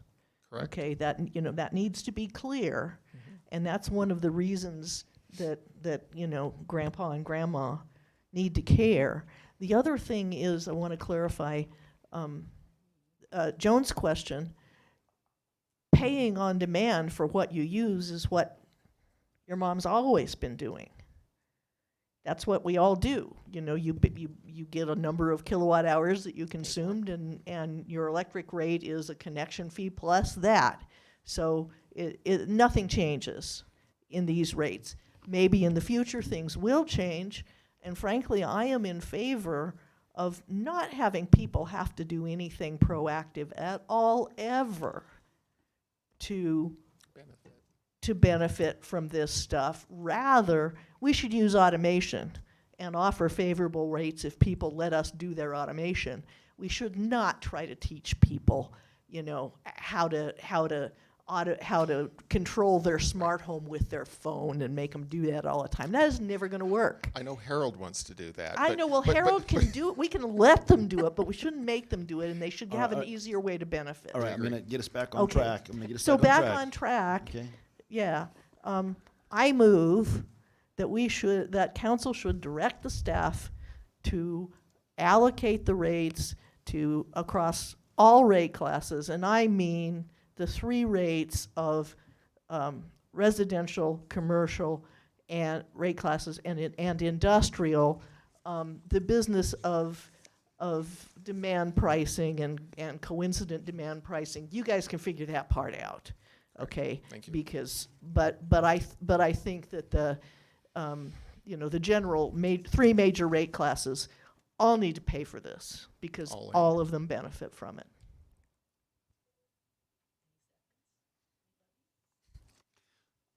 No second, but what I would like to see, I would have seconded that, but what I would like to see is what you implied, Dale, which is what Councilmember Martin suggested, as well as an alternative.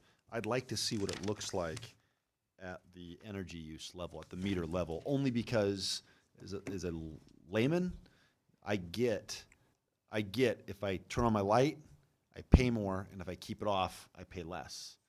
So I don't exactly, I'm just saying that I want to see, it could be allocated by class revenue or energy use. I'd like to see both options when we bring it back to talk about.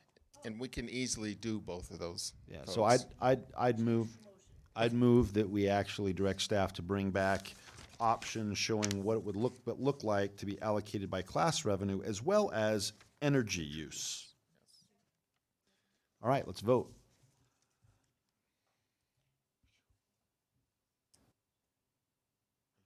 Councilmember, all right, that passes unanimously. Okay. On to water. Councilmember Peck, you were in the queue there for a sec. Was that a mistake? Did you want to? Okay. We may not. Okay. No, of course we can. Let's take a 5-minute break. Thank you.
Tested.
looking at a 5-year period for this rate study, so we're going to propose at some point in the future a 5-year schedule of rates. During that 5-year period, we need to go from about $20 million of revenue that we're collecting today to about $29 million, which is an overall revenue increase of about 40%. So when we go to allocate that revenue need across all of our customer classes, one of the major factors in how we allocate costs is overall water use by class. And then in this graph, you can see that most of our water use cumulatively throughout the year, as well as most of our summer peak use, comes from our residential class, which makes sense because they're also most of our users. But you can also see in here some of the other rate classes and how they contribute to our total water use. The other major factor in allocating water cost of service is peaking behavior, so the relationship of that highest point of use to the baseline use. And in this table, you can see that our highest peaking behavior comes out of our irrigation customer class, which makes sense because they should be close to zero in the winter months and then have high use in the summer. And that means that they also have the highest unit cost for the water that they use. Something else of note in this table is that duplex customer class, which we're pulling out separately from single family for the first time in this rate study. And you can see that their peaking factors are in fact distinct from the single family class. So how that comes out in the scenarios that are presented here, we have an overall revenue increase need here shown at 39%. So once we've allocated all those costs, and most of the customer classes are very close to that. So they're going to experience a really similar revenue increase potentially over this 5-year period.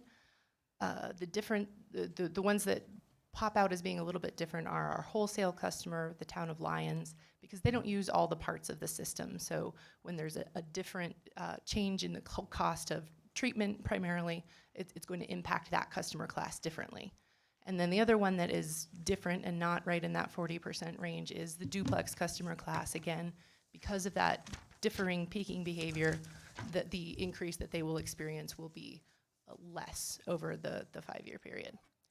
So what you're looking at here is our scenario A, which includes our 2020 to 2024 CIP as proposed, as we discussed with you in June.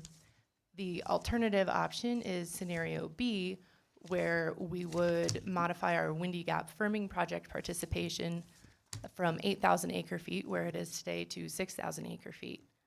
There's a very small impact in the 5-year period to rates. So instead of an overall 39% revenue requirement increase, we're looking at 38%. It might seem a little strange that reducing a project's cost by $12 million would only get you 1% in the rates, but there's a few things going on here.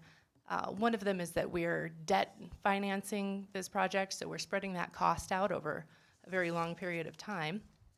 The other thing is that we, because this is a project that's expanding the capacity of our system, we are able to make a lot of those debt payments using existing fund balance from our water construction fund. So the water construction fund can only be used for projects that expand capacity or meet new regulatory requirements. And because the Windy Gap firming project meets that requirement, we were able to utilize that funding source. What we may see going forward into the 10 and the 20-year time period is that there will be, potential long-term impacts to rates once we've drawn down that fund balance and we have less development revenue coming in. However, on an overall basis, there's that very small difference between scenarios A and B. And at this point, there's no operational reason why we need to make a decision on that right now. So staff is recommending that we bring rates back that are based on scenario A. All right, there's nobody in the queue. I move that we direct staff to bring back rates based on scenario A. All right, Councilmember Peck. Well, I was hoping you wouldn't rush in with emotion so that I could ask some questions. You can go ahead and ask. I mean, there was nobody in the queue at the time, but Okay. now there is. Just some questions. I want to know, why does the rate for the cash in lieu for water rights fluctuate so much? Great you know, question. over the years, it was, as Ruby said, 15,000. It's at 15,000 now, but it was at 17 earlier. What is making that fluctuation? So Mayor Bagley and Councilmember Peck, and I don't know if Ruby's still here, but I want to thank Ruby for her comments. They were great. And I too am concerned about impact on all of our customers. So why does the cash in lieu vary? It Right. really is, over the years, the city has set its cash in lieu using different methodologies. And so years ago, and by that I mean 10, 20 years ago, it was predominantly and singularly tied to the cost of Colorado Big Thompson units, which have skyrocketed in price. They are now, you could go back maybe 10 years, you could get a unit of CBT for a couple $1,000s a unit. It's now $55,000 for one unit. And that is what you're seeing in the water districts around us. They are being impacted financially in a huge way because they are almost singularly dependent on CBT as their water supply. Longmont is not. We have a very robust system that draws water from the St. Vrain and from the Colorado Big Thompson and from Windy Gap. And so we aggregate, we look at the cost to bring on the next unit of water supply to the city. That's the analysis we do now. And so we look at the variety of the projects that we have, everything from Windy Gap firming to the Union Pump Back project. They all get rolled into the analysis that then sets that price for cash in lieu. Again, that's the next incremental cost to add to the city's water supply. So that's why Longmont is far, far lower on our cash in lieu than, say, our neighboring water districts.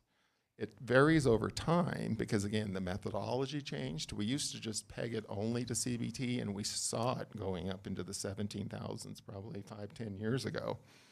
At that time, the Water Board and City Council looked at it, as did staff, and we recalculated how we should go about doing that. And so it's today's methodology, but it is going up because the costs of these projects are going up to bring on that next supply.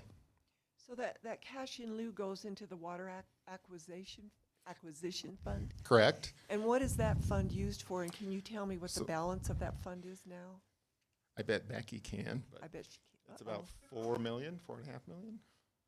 So, Mayor Bagley, Councilmember Peck, the Water Cash Acquisition Fund can only be used for expansion of the water supply, which can include conservation efforts as well.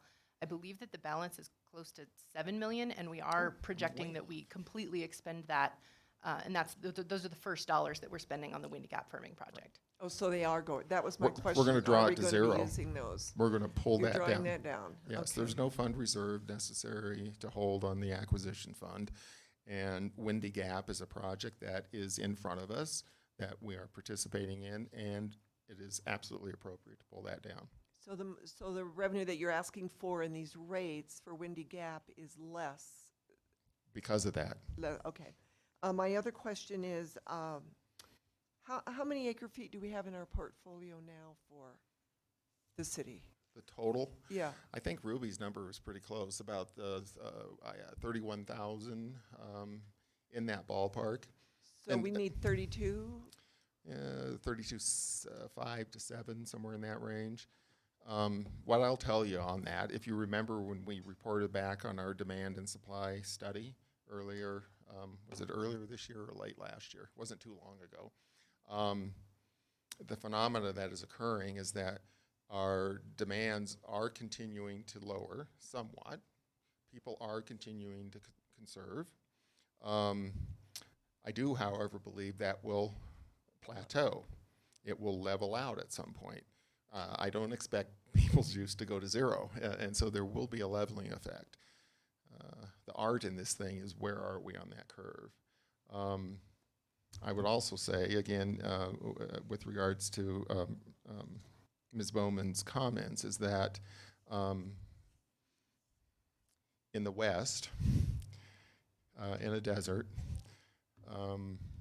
I believe having a firm water supply that you can absolutely rely on is critical to this community. And the water supply should never be the defining thing that controls what you could otherwise achieve as a community.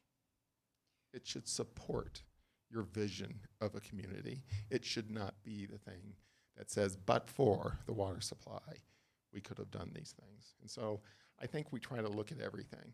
And it is in support of the comprehensive plan, Envision Longmont, the council's work efforts. And so, and that has been really sort of a legacy thing that Longmont has been championing and going forward on.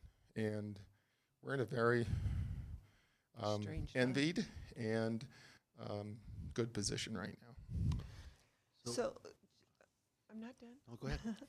So the 6,000 acre feet would give us what our vision for the full build out has been for a while, because it's like, what, 5,000 acre feet over what we are saying we need at the 32,000 acre feet? Let me clarify that too. Okay. First, our relook at our supply and demand study did confirm that 6,000 acre feet is still adequate. Mm-hmm. If you'll recall, one of the first actions that this council took was to set that participation level at 8,000. We took that direction. That is what you will now see in our budgets. That's what you'll see in our capital programs and everything, okay? Saying that 6,000 is adequate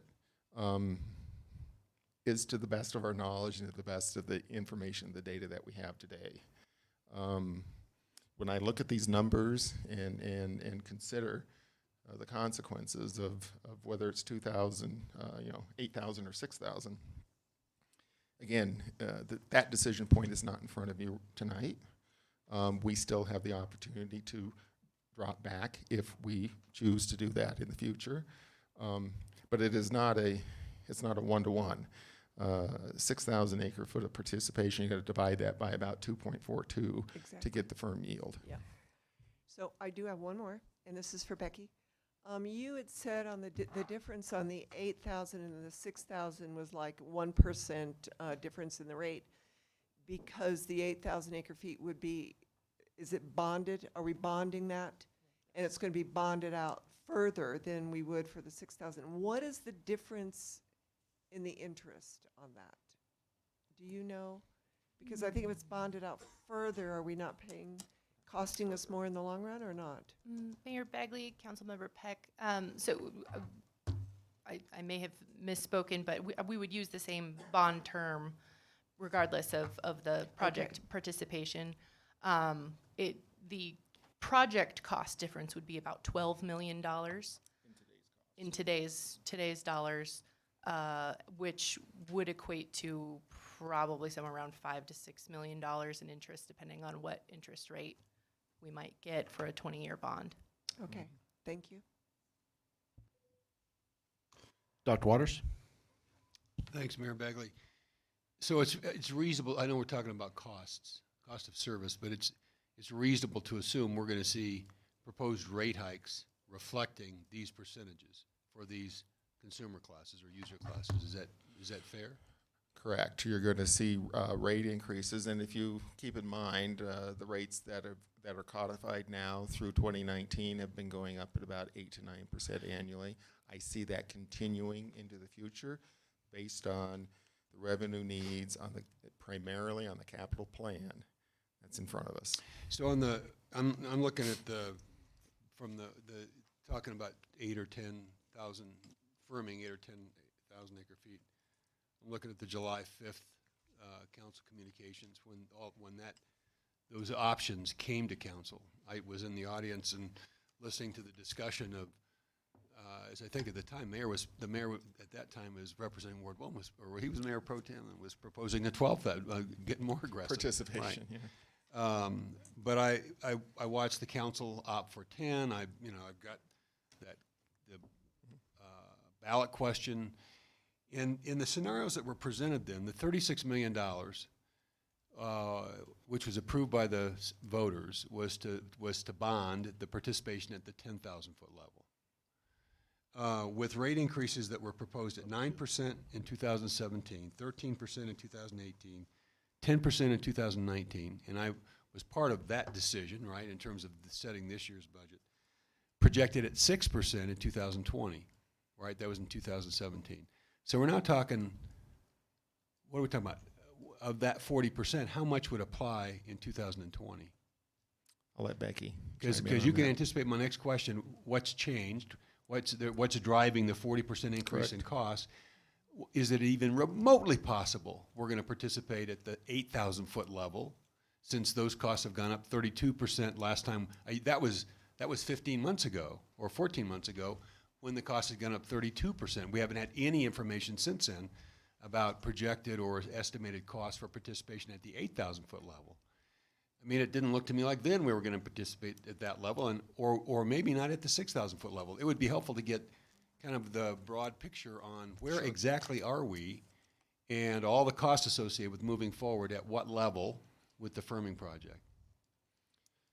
So, Mayor Bagley, Councilmember Waters, I do want to clarify those proposed rates would have replaced the 5-year rate schedule that we adopted for 2015 to 2019.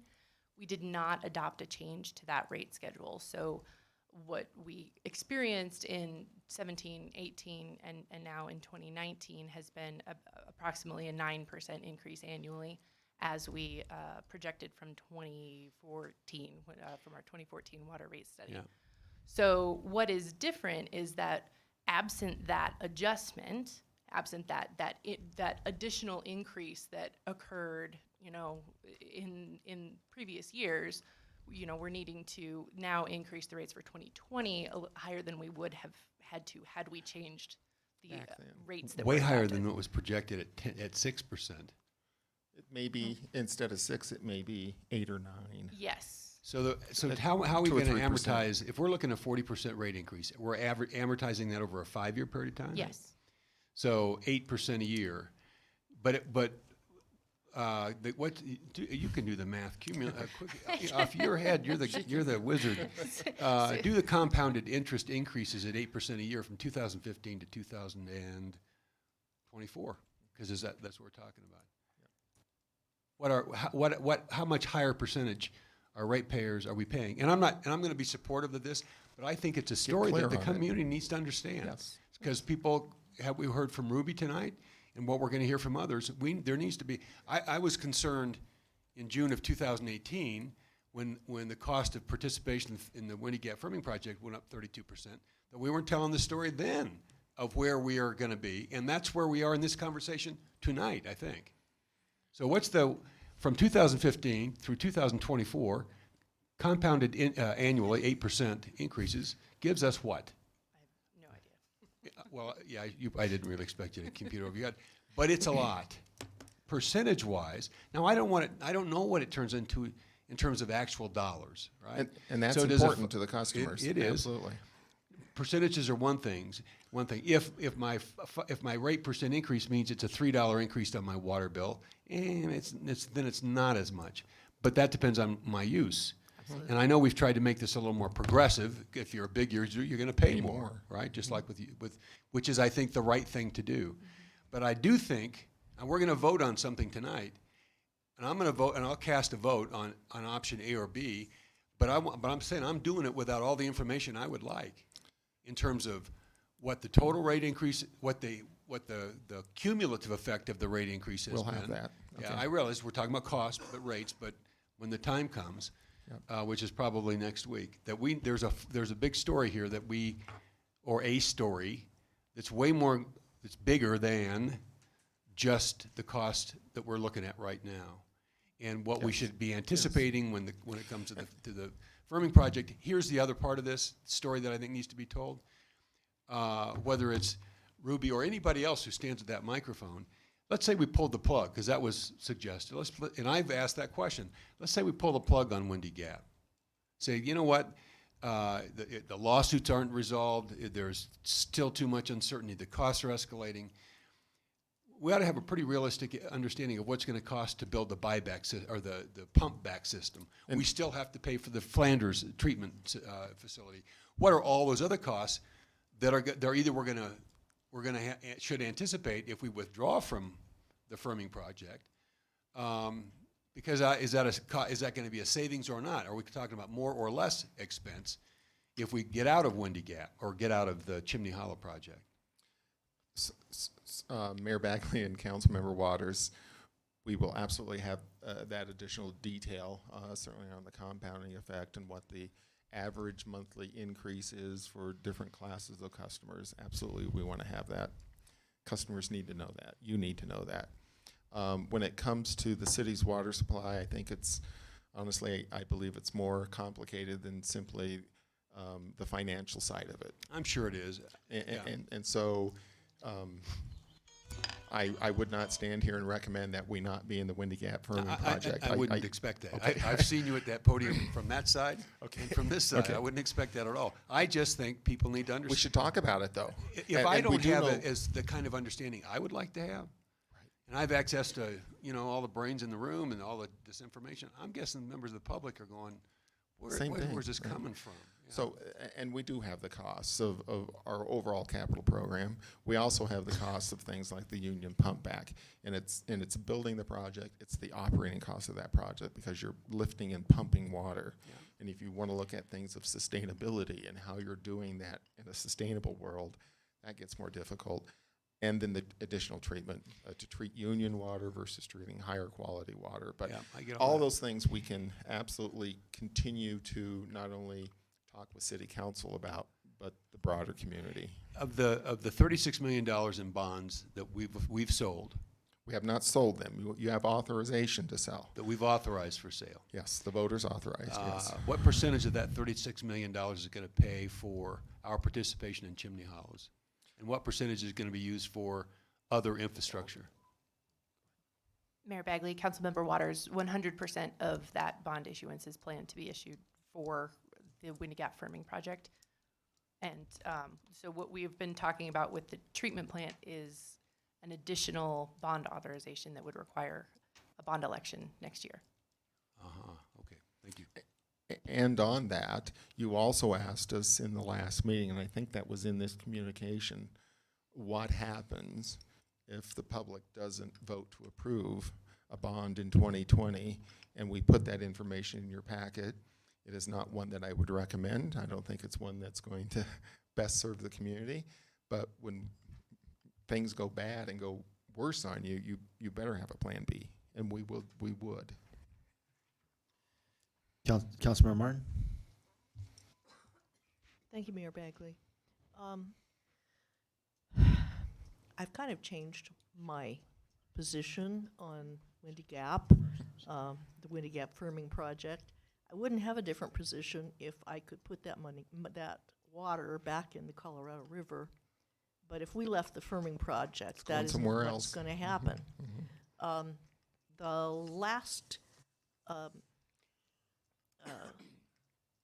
2,000 acre feet that we unloaded from the Windy Gap Chimney Hollow participation went to PRPA. PRPA says they want that water for cooling plants, but I don't think that's what they're going to use it for because they're supposed to be closing all the plants that need to be cooled. So I don't think we need to sell it to them. And frankly, I would like us to focus more on conservation and be less likely to need the Windy Gap, the firm supply out of Windy Gap. But I think we should think of it as money in the bank because it is not really affecting the outcome of the rates. Our water rates very much one way or the other. Right. But the fact is that if we hang on to that firm supply, it could be worth a lot more in the future, even if we never need it. I would say that's a safe bet, that it will be worth an awful lot more. Yeah. So for a tiny difference in rates, I don't think we should let go of it now. Which is the motion we're voting on, is to not let go of it, right? Correct. Okay. Mayor Pro Tem. I want to thank Councilman Waters and Councilman Martin both for intelligent reports, comments. I particularly want to thank Councilman Waters because he asked most of the questions that I had, only in a much more articulate way, so that's good.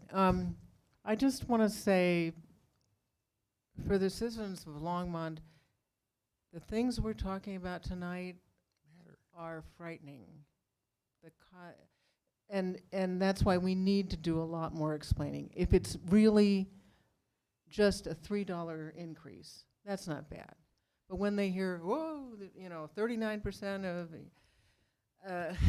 it's frightening. So we need to do a lot of work, because all they hear from us is, we need to bond for this, and we need to bond for that, and this is going to cost us some more, and we're going to, it's frightening, particularly for older people in this town, to think about how they're going to live here for another 10 or 20 or 30 years when they have no money coming in anymore because they're retired, and everything's getting more expensive. So we need to do a better job giving people an idea of what they can expect. If, as Councilman Waters said, we talk in terms of real dollars, that will help us tell the story better.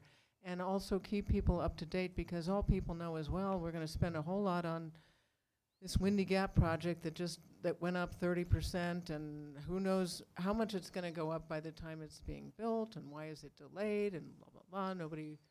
Most people don't understand about the lawsuit. And it's scary to me. I feel like, wow, it went up that much in just a few years. How much more is it going to go up? And are we going to be sitting here having this discussion in another 2 years?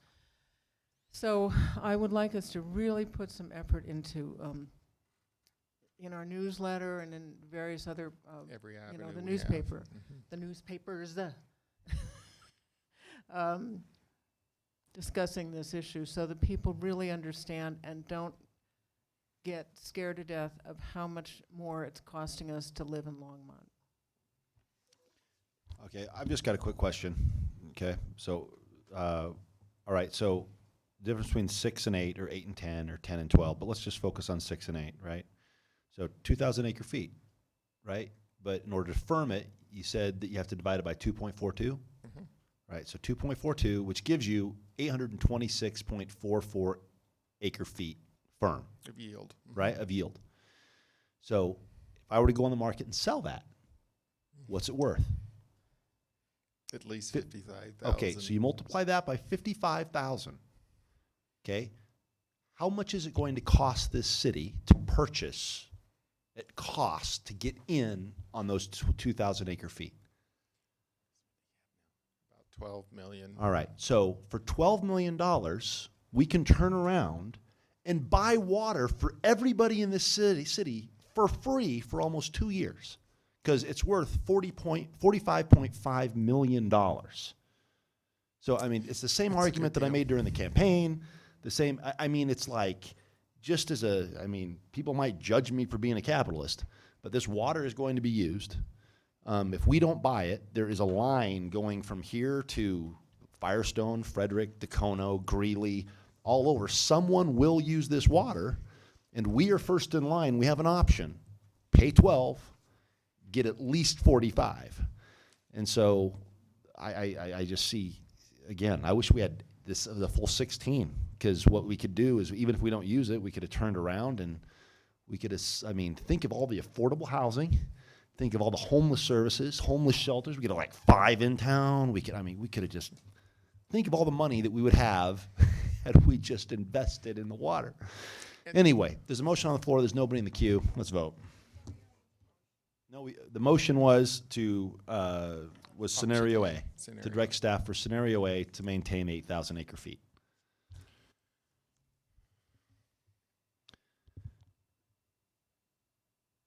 Push hard, Councilmember Peck. Harder. Use that thumb. Use it. Oh, I'm sorry. I thought you were trying to push. Oh, okay. And that vote 6-1 Almost with made it all the Councilmember way. Peck against. Wasn't quite strong enough for that thumb, but Thank that's you. all right. That's okay. Okay, you have your direction. Thank you, Mayor Bagley. We will probably be coming back in September with rate options because we'll need to come back again with alternative cost of service analysis for electric. And again, I just chime in that if we ultimately don't, I'll buy it. I'll find investors and I'll pay the city. I don't have it. I'll find investors. I'll come up with 12 million for 45 somewhere. That's not what I meant, Councilmember Peck. I don't have 12 million lying around to write a check for water, but I could find it. All right, let's go on to the what? 50 bucks. Councilmember Finley's in. All right, study session item, Resilient Safe Rain project update. Mayor Bagley and members of council, Josh Sherman is going to come down and make that presentation. Josh is one of our new engineers here at Longmont. He's really not that new. He's been here several years. He's really demonstrated his skill level and what he can do, and he's really taken on this project in a way that I think is going to benefit the entire community. So tonight is really sort of, again, we're not looking for any direction from you all tonight. We want to keep you apprised of where the project stands, what we're looking at, how we're trying to get additional dollars into the community. And without further ado, I'll turn it over to Josh.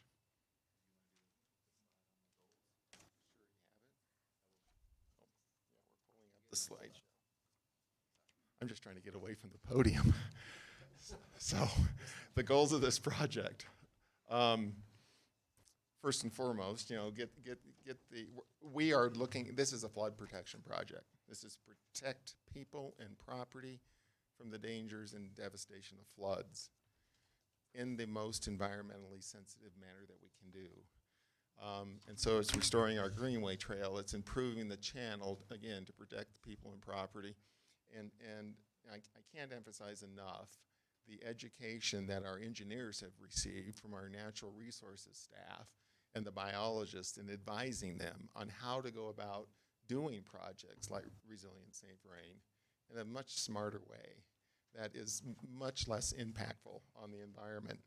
And that they have learned, the professions have learned from each other.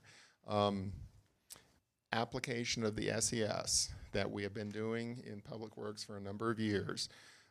We've applied that to the different reaches of this project. And again, that's the original SES. That is not the one that we're looking to apply to development. It has resulted in beneficial impacts to this project. And I can't say enough about how we've learned from that and how we continue to learn with every reach of the project that we do. Now I'll turn it over to Josh.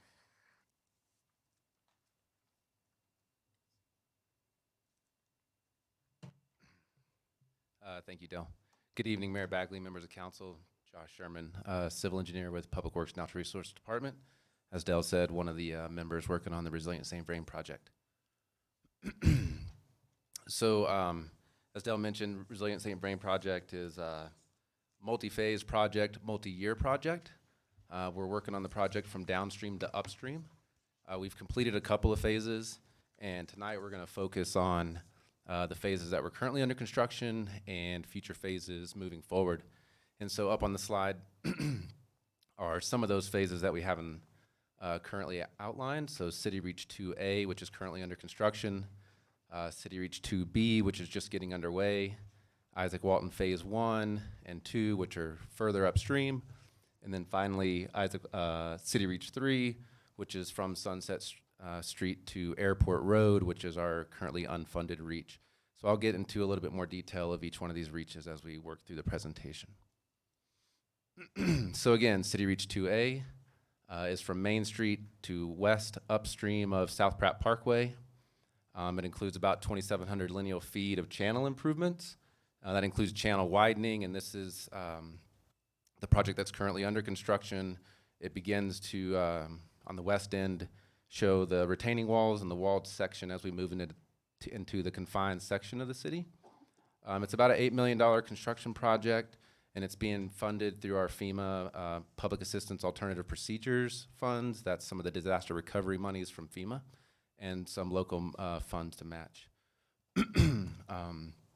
And then South Pratt Parkway Bridge, which is kind of sandwiched in between this reach, is complete and open back up. And so once we complete this reach, we will initiate some of the first phases of the floodplain remapping. And so this next slide shows some impacts of that. Main Street's kind of in the north-south in the center of the slide, and Ken Pratt Boulevard there along the south side. But so in the pink and the green combined would be the new floodplain, what we call the existing conditions, the best available information that we have.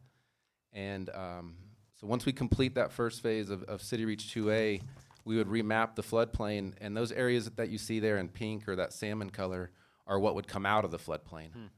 And the areas in green would remain.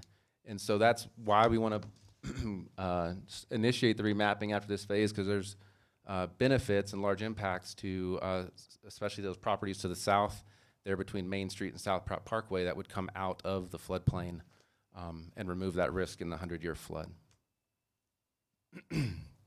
So then in City Reach 2B, that would begin immediately where 2A stops and then run west upstream through and including replacement of the BNSF Railroad Bridge.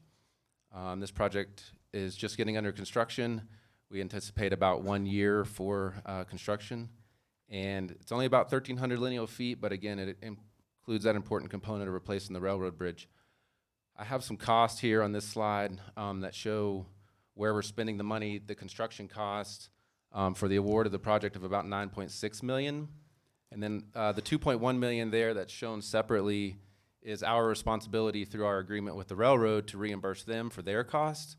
So that's flagging for safety, their construction inspection of their infrastructure, and then they build their own track. So that's what those costs represent. There's land acquisition, and then summing those up, showing what's total eligible for housing and urban development funds. That's how we're funding this reach, and that's the $12.6 million number there that would become important here as I move to the next slide. So again, we're using housing and urban development, community development block grant, disaster recovery funding, and that's being administered through the Boulder County Collaborative. We have been awarded the $10.4 million there on the top. There's additional funding that's been committed from the Boulder County Collaborative to Longmont in the range of about $1.1 million. And there is some additional funding potentially available through Jamestown of another $1.1 million. So Jamestown approached the city of Longmont, and they may have some potential funds available that they're not going to use from CBDG because they're using FEMA funds to recapture their costs on their projects. And so they've approached us as potentially being able to utilize those. Yeah, Yes, so thank you. so the issue with this is the Jamestown funding is really they may have 1.1. We have 1.1 that we have plugged in for the project, and so they needed some certainty in case there was a problem that occurred with the FEMA funding. If there's not a problem with the FEMA funding, then they're okay with us having it. And so there's a contingency built into this where we can potentially leverage those funds. So that's a bit of a nuance in this.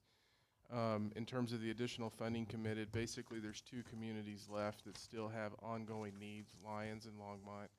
As we worked with the collaborative, we basically reached the point in that conversation where any remaining funding that becomes available is a conversation between Lyons and Longmont. We sit down, we talk about who has what left, and we allocate those funds appropriately. I'm saying this related to Jamestown because I want to make sure everyone understands we're not doing this with Lyons in terms of this 1.1 million because there's a security component that they're not able to do, and we are able to do it, which is why that is rolling in this way. Part of the other thing that we're doing in this allocation is also looking at working with Peter and Charlie so that we're going to use some of that money so they can actually support Jamestown to ensure that they can utilize the FEMA funding for this component. And council, that will be coming to you if we are successful in our negotiations with Jamestown in the form of an intergovernmental agreement. That will be in front of you to approve, likely within the next 30 to 45 days.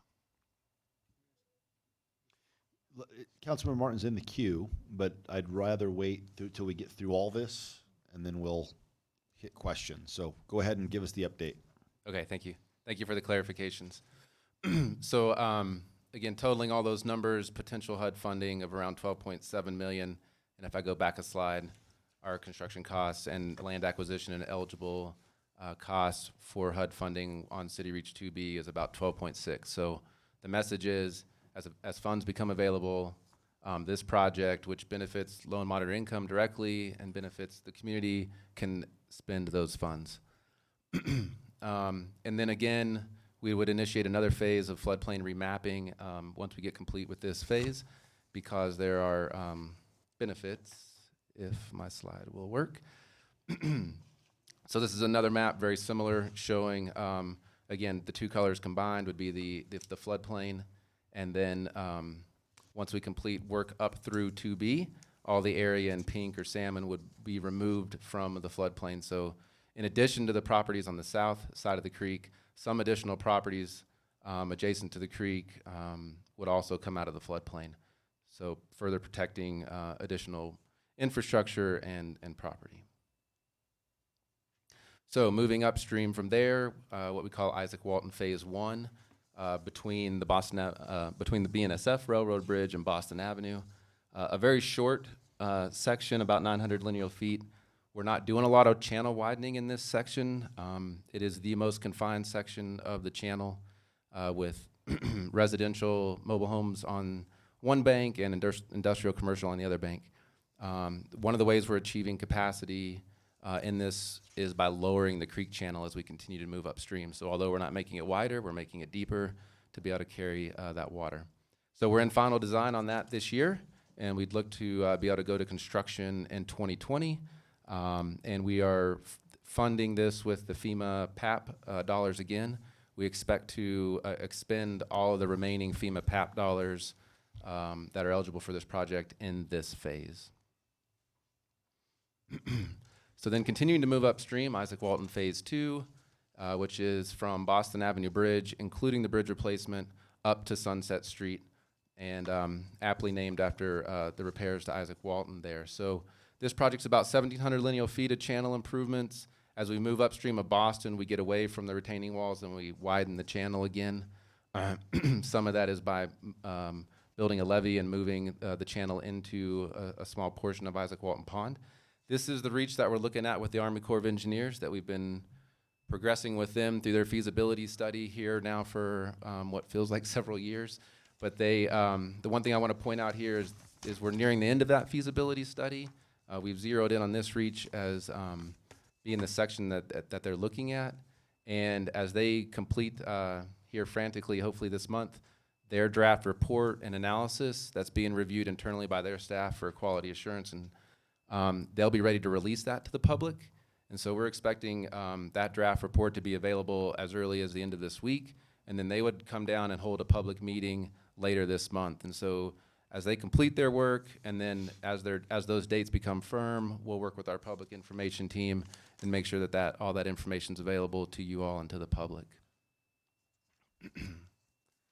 A little continuation here of Isaac Walton Phase 2 with regard to funding. As we've said before, the 205 program is a $15 million cap, and the city's portion of that would be 35% match at a minimum, 65% funded by the Corps. We're looking to fund our local match by the Boston Avenue Bridge replacement, which is a transportation capital improvement project, and then the existing land we either owned or land acquisition that we would need to do to complete the project.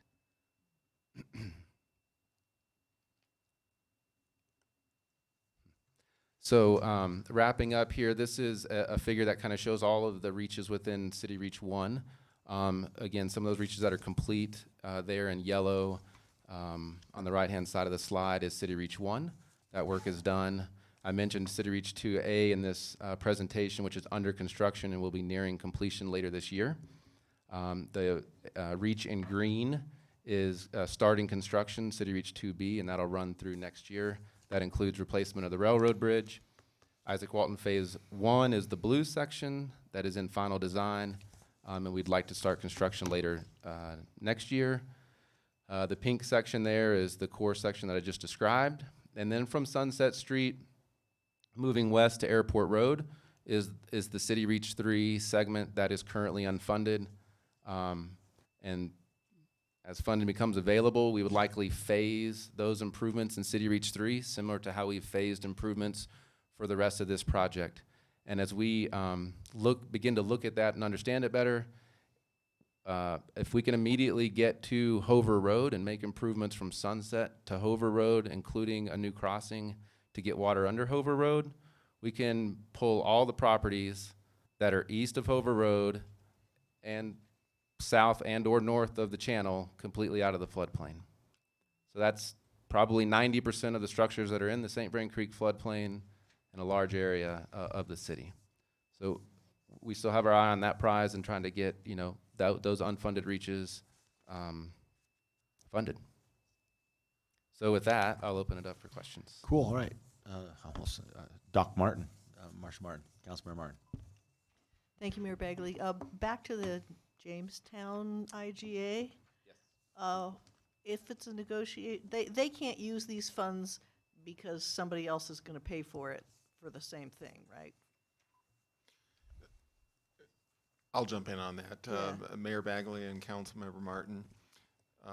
Jamestown, their entire budget is less than the cost of this one project, their annual budget. And so what they have done is they have protected themselves financially. They chose to use their CDBG-DR allocation to back up a project that they have received FEMA funding to fund the majority of that project.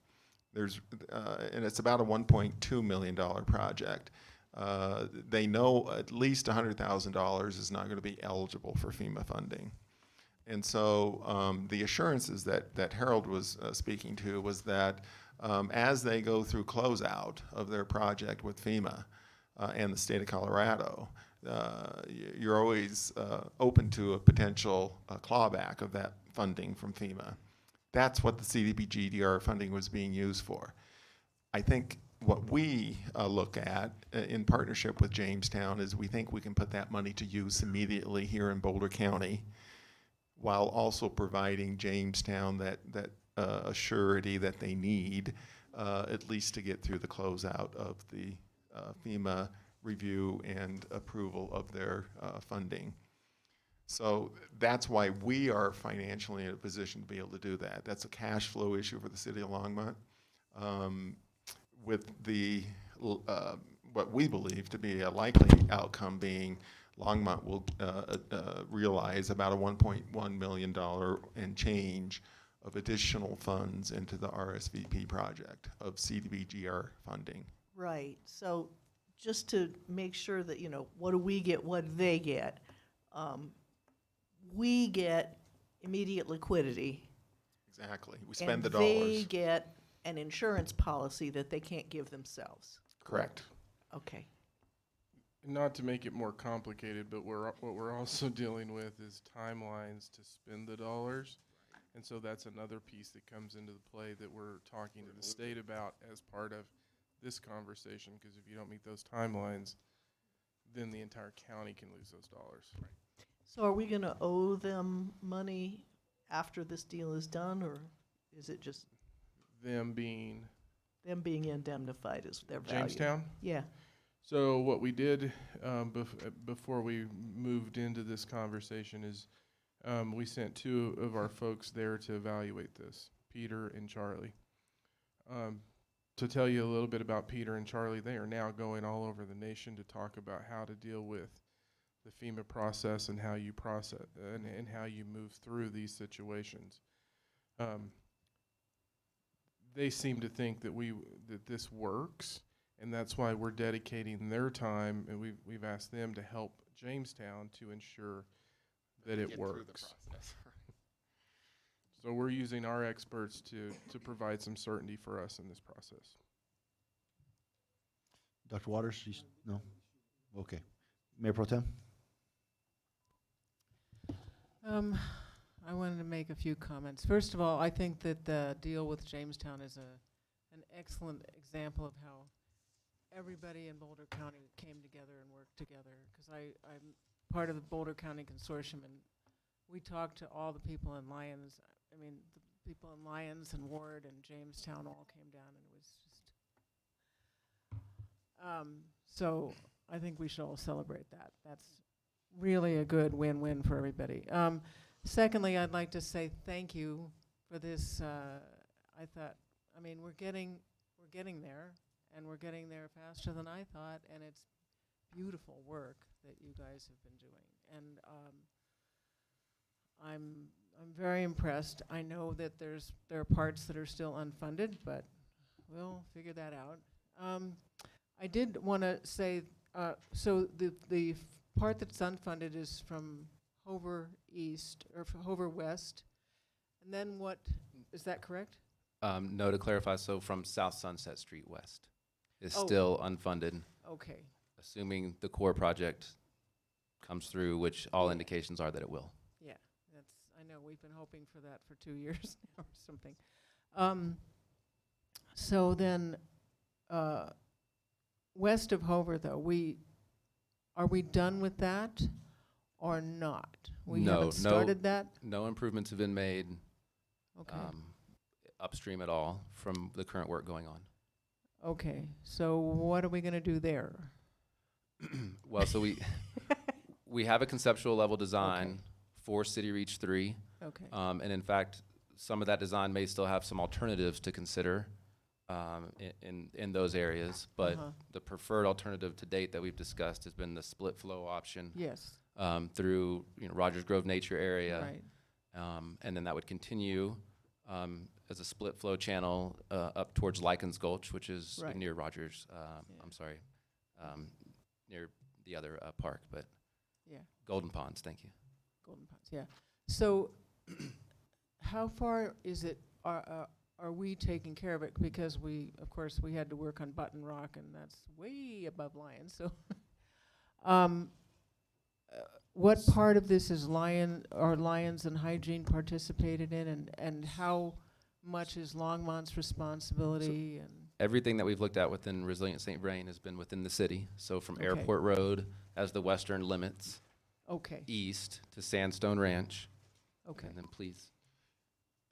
So it's from We're looking at Sandstone to Airport. Yeah, we're looking at the Okay. city's planning area, is to Okay. get us out to Airport Road.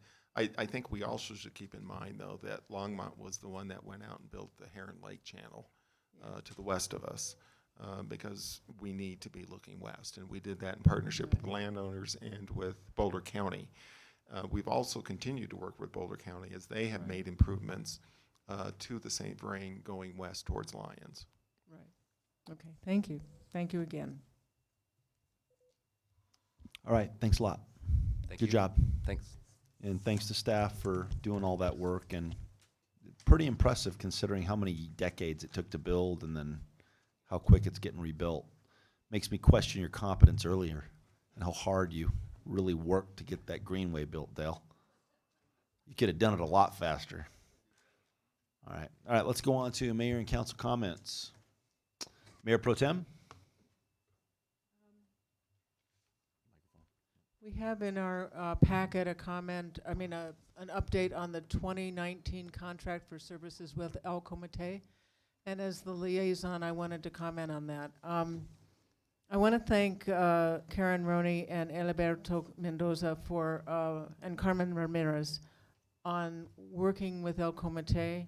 And I want to thank the people, Donna Lovato and the board at El Comité for working together to try to straighten out misunderstandings, I think. I think everybody has a clearer picture of what it requires to get funding from the Housing and Human Services Board. And I hope that this will not, I'm glad to hear that this contract is going through, and I hope that they will receive funding directly from Housing and Human Services this year instead of getting it through the Council Contingency Fund. But I do want to really thank everybody for their hard work in trying to address some of the issues, and I think everyone did a very good job. I would like to make some comments on the shootings this week, but they're just too upsetting, so I'm not going to do that. I think everybody is sufficiently upset that they don't need my comments. Councilmember Finley. Thank you, Mayor Bagley. I want to thank Ken Hewson and his father for being our drivers at the parade. Did Ken leave already? Please pass that on to him. It was a couple of Model Ts. It was a lot of fun. And I think everybody really enjoyed it. So please thank Ken and his dad for us. Councilmember Martin.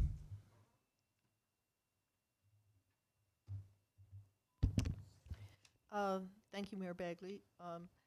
Want to say one thing, which is just, I think, a lesson learned from tonight, is that we need to be very, we're going to be taking the city through a lot of changes in the next 3 to 5 years. And they're all really necessary changes. And I think that we need to be very careful about informing the public about what we are doing and why we are doing it. Because the absolute last thing that we want to do is fail Bonnie's test on any of this stuff. Okay, we are doing it to put the city in a stronger position, reduce risk, and reduce the cost of living in Longmont ultimately. And it's hard to look at a rate increase and see that, but along with saving the planet, that's why we're doing it. So I want to just get that out there. And the other thing I want to say is that the Gray Havens Philosophy Group is having a benefit showing of The Princess Bride. You can find it on Facebook. Everybody gets to, you can never watch The Princess Bride too many times, okay? Yeah, so go pay $25 to watch The Princess Bride in Still Cellars, which is the coolest place to watch a movie in town. You know, theaters, companies accepted, right? But they are one of the best organizations that are making living in Longmont more interesting, and go watch The Princess Bride with them.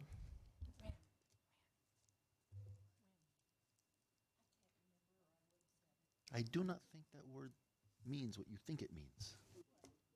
Inconceivable. Princess Bride. Anyway. Yeah. All right. Anyway. Fantastic movie. All right, there's nobody else in the queue. So, good meeting. Let's go home. We're adjourned. Oh, do you have anything to say? All right, okay.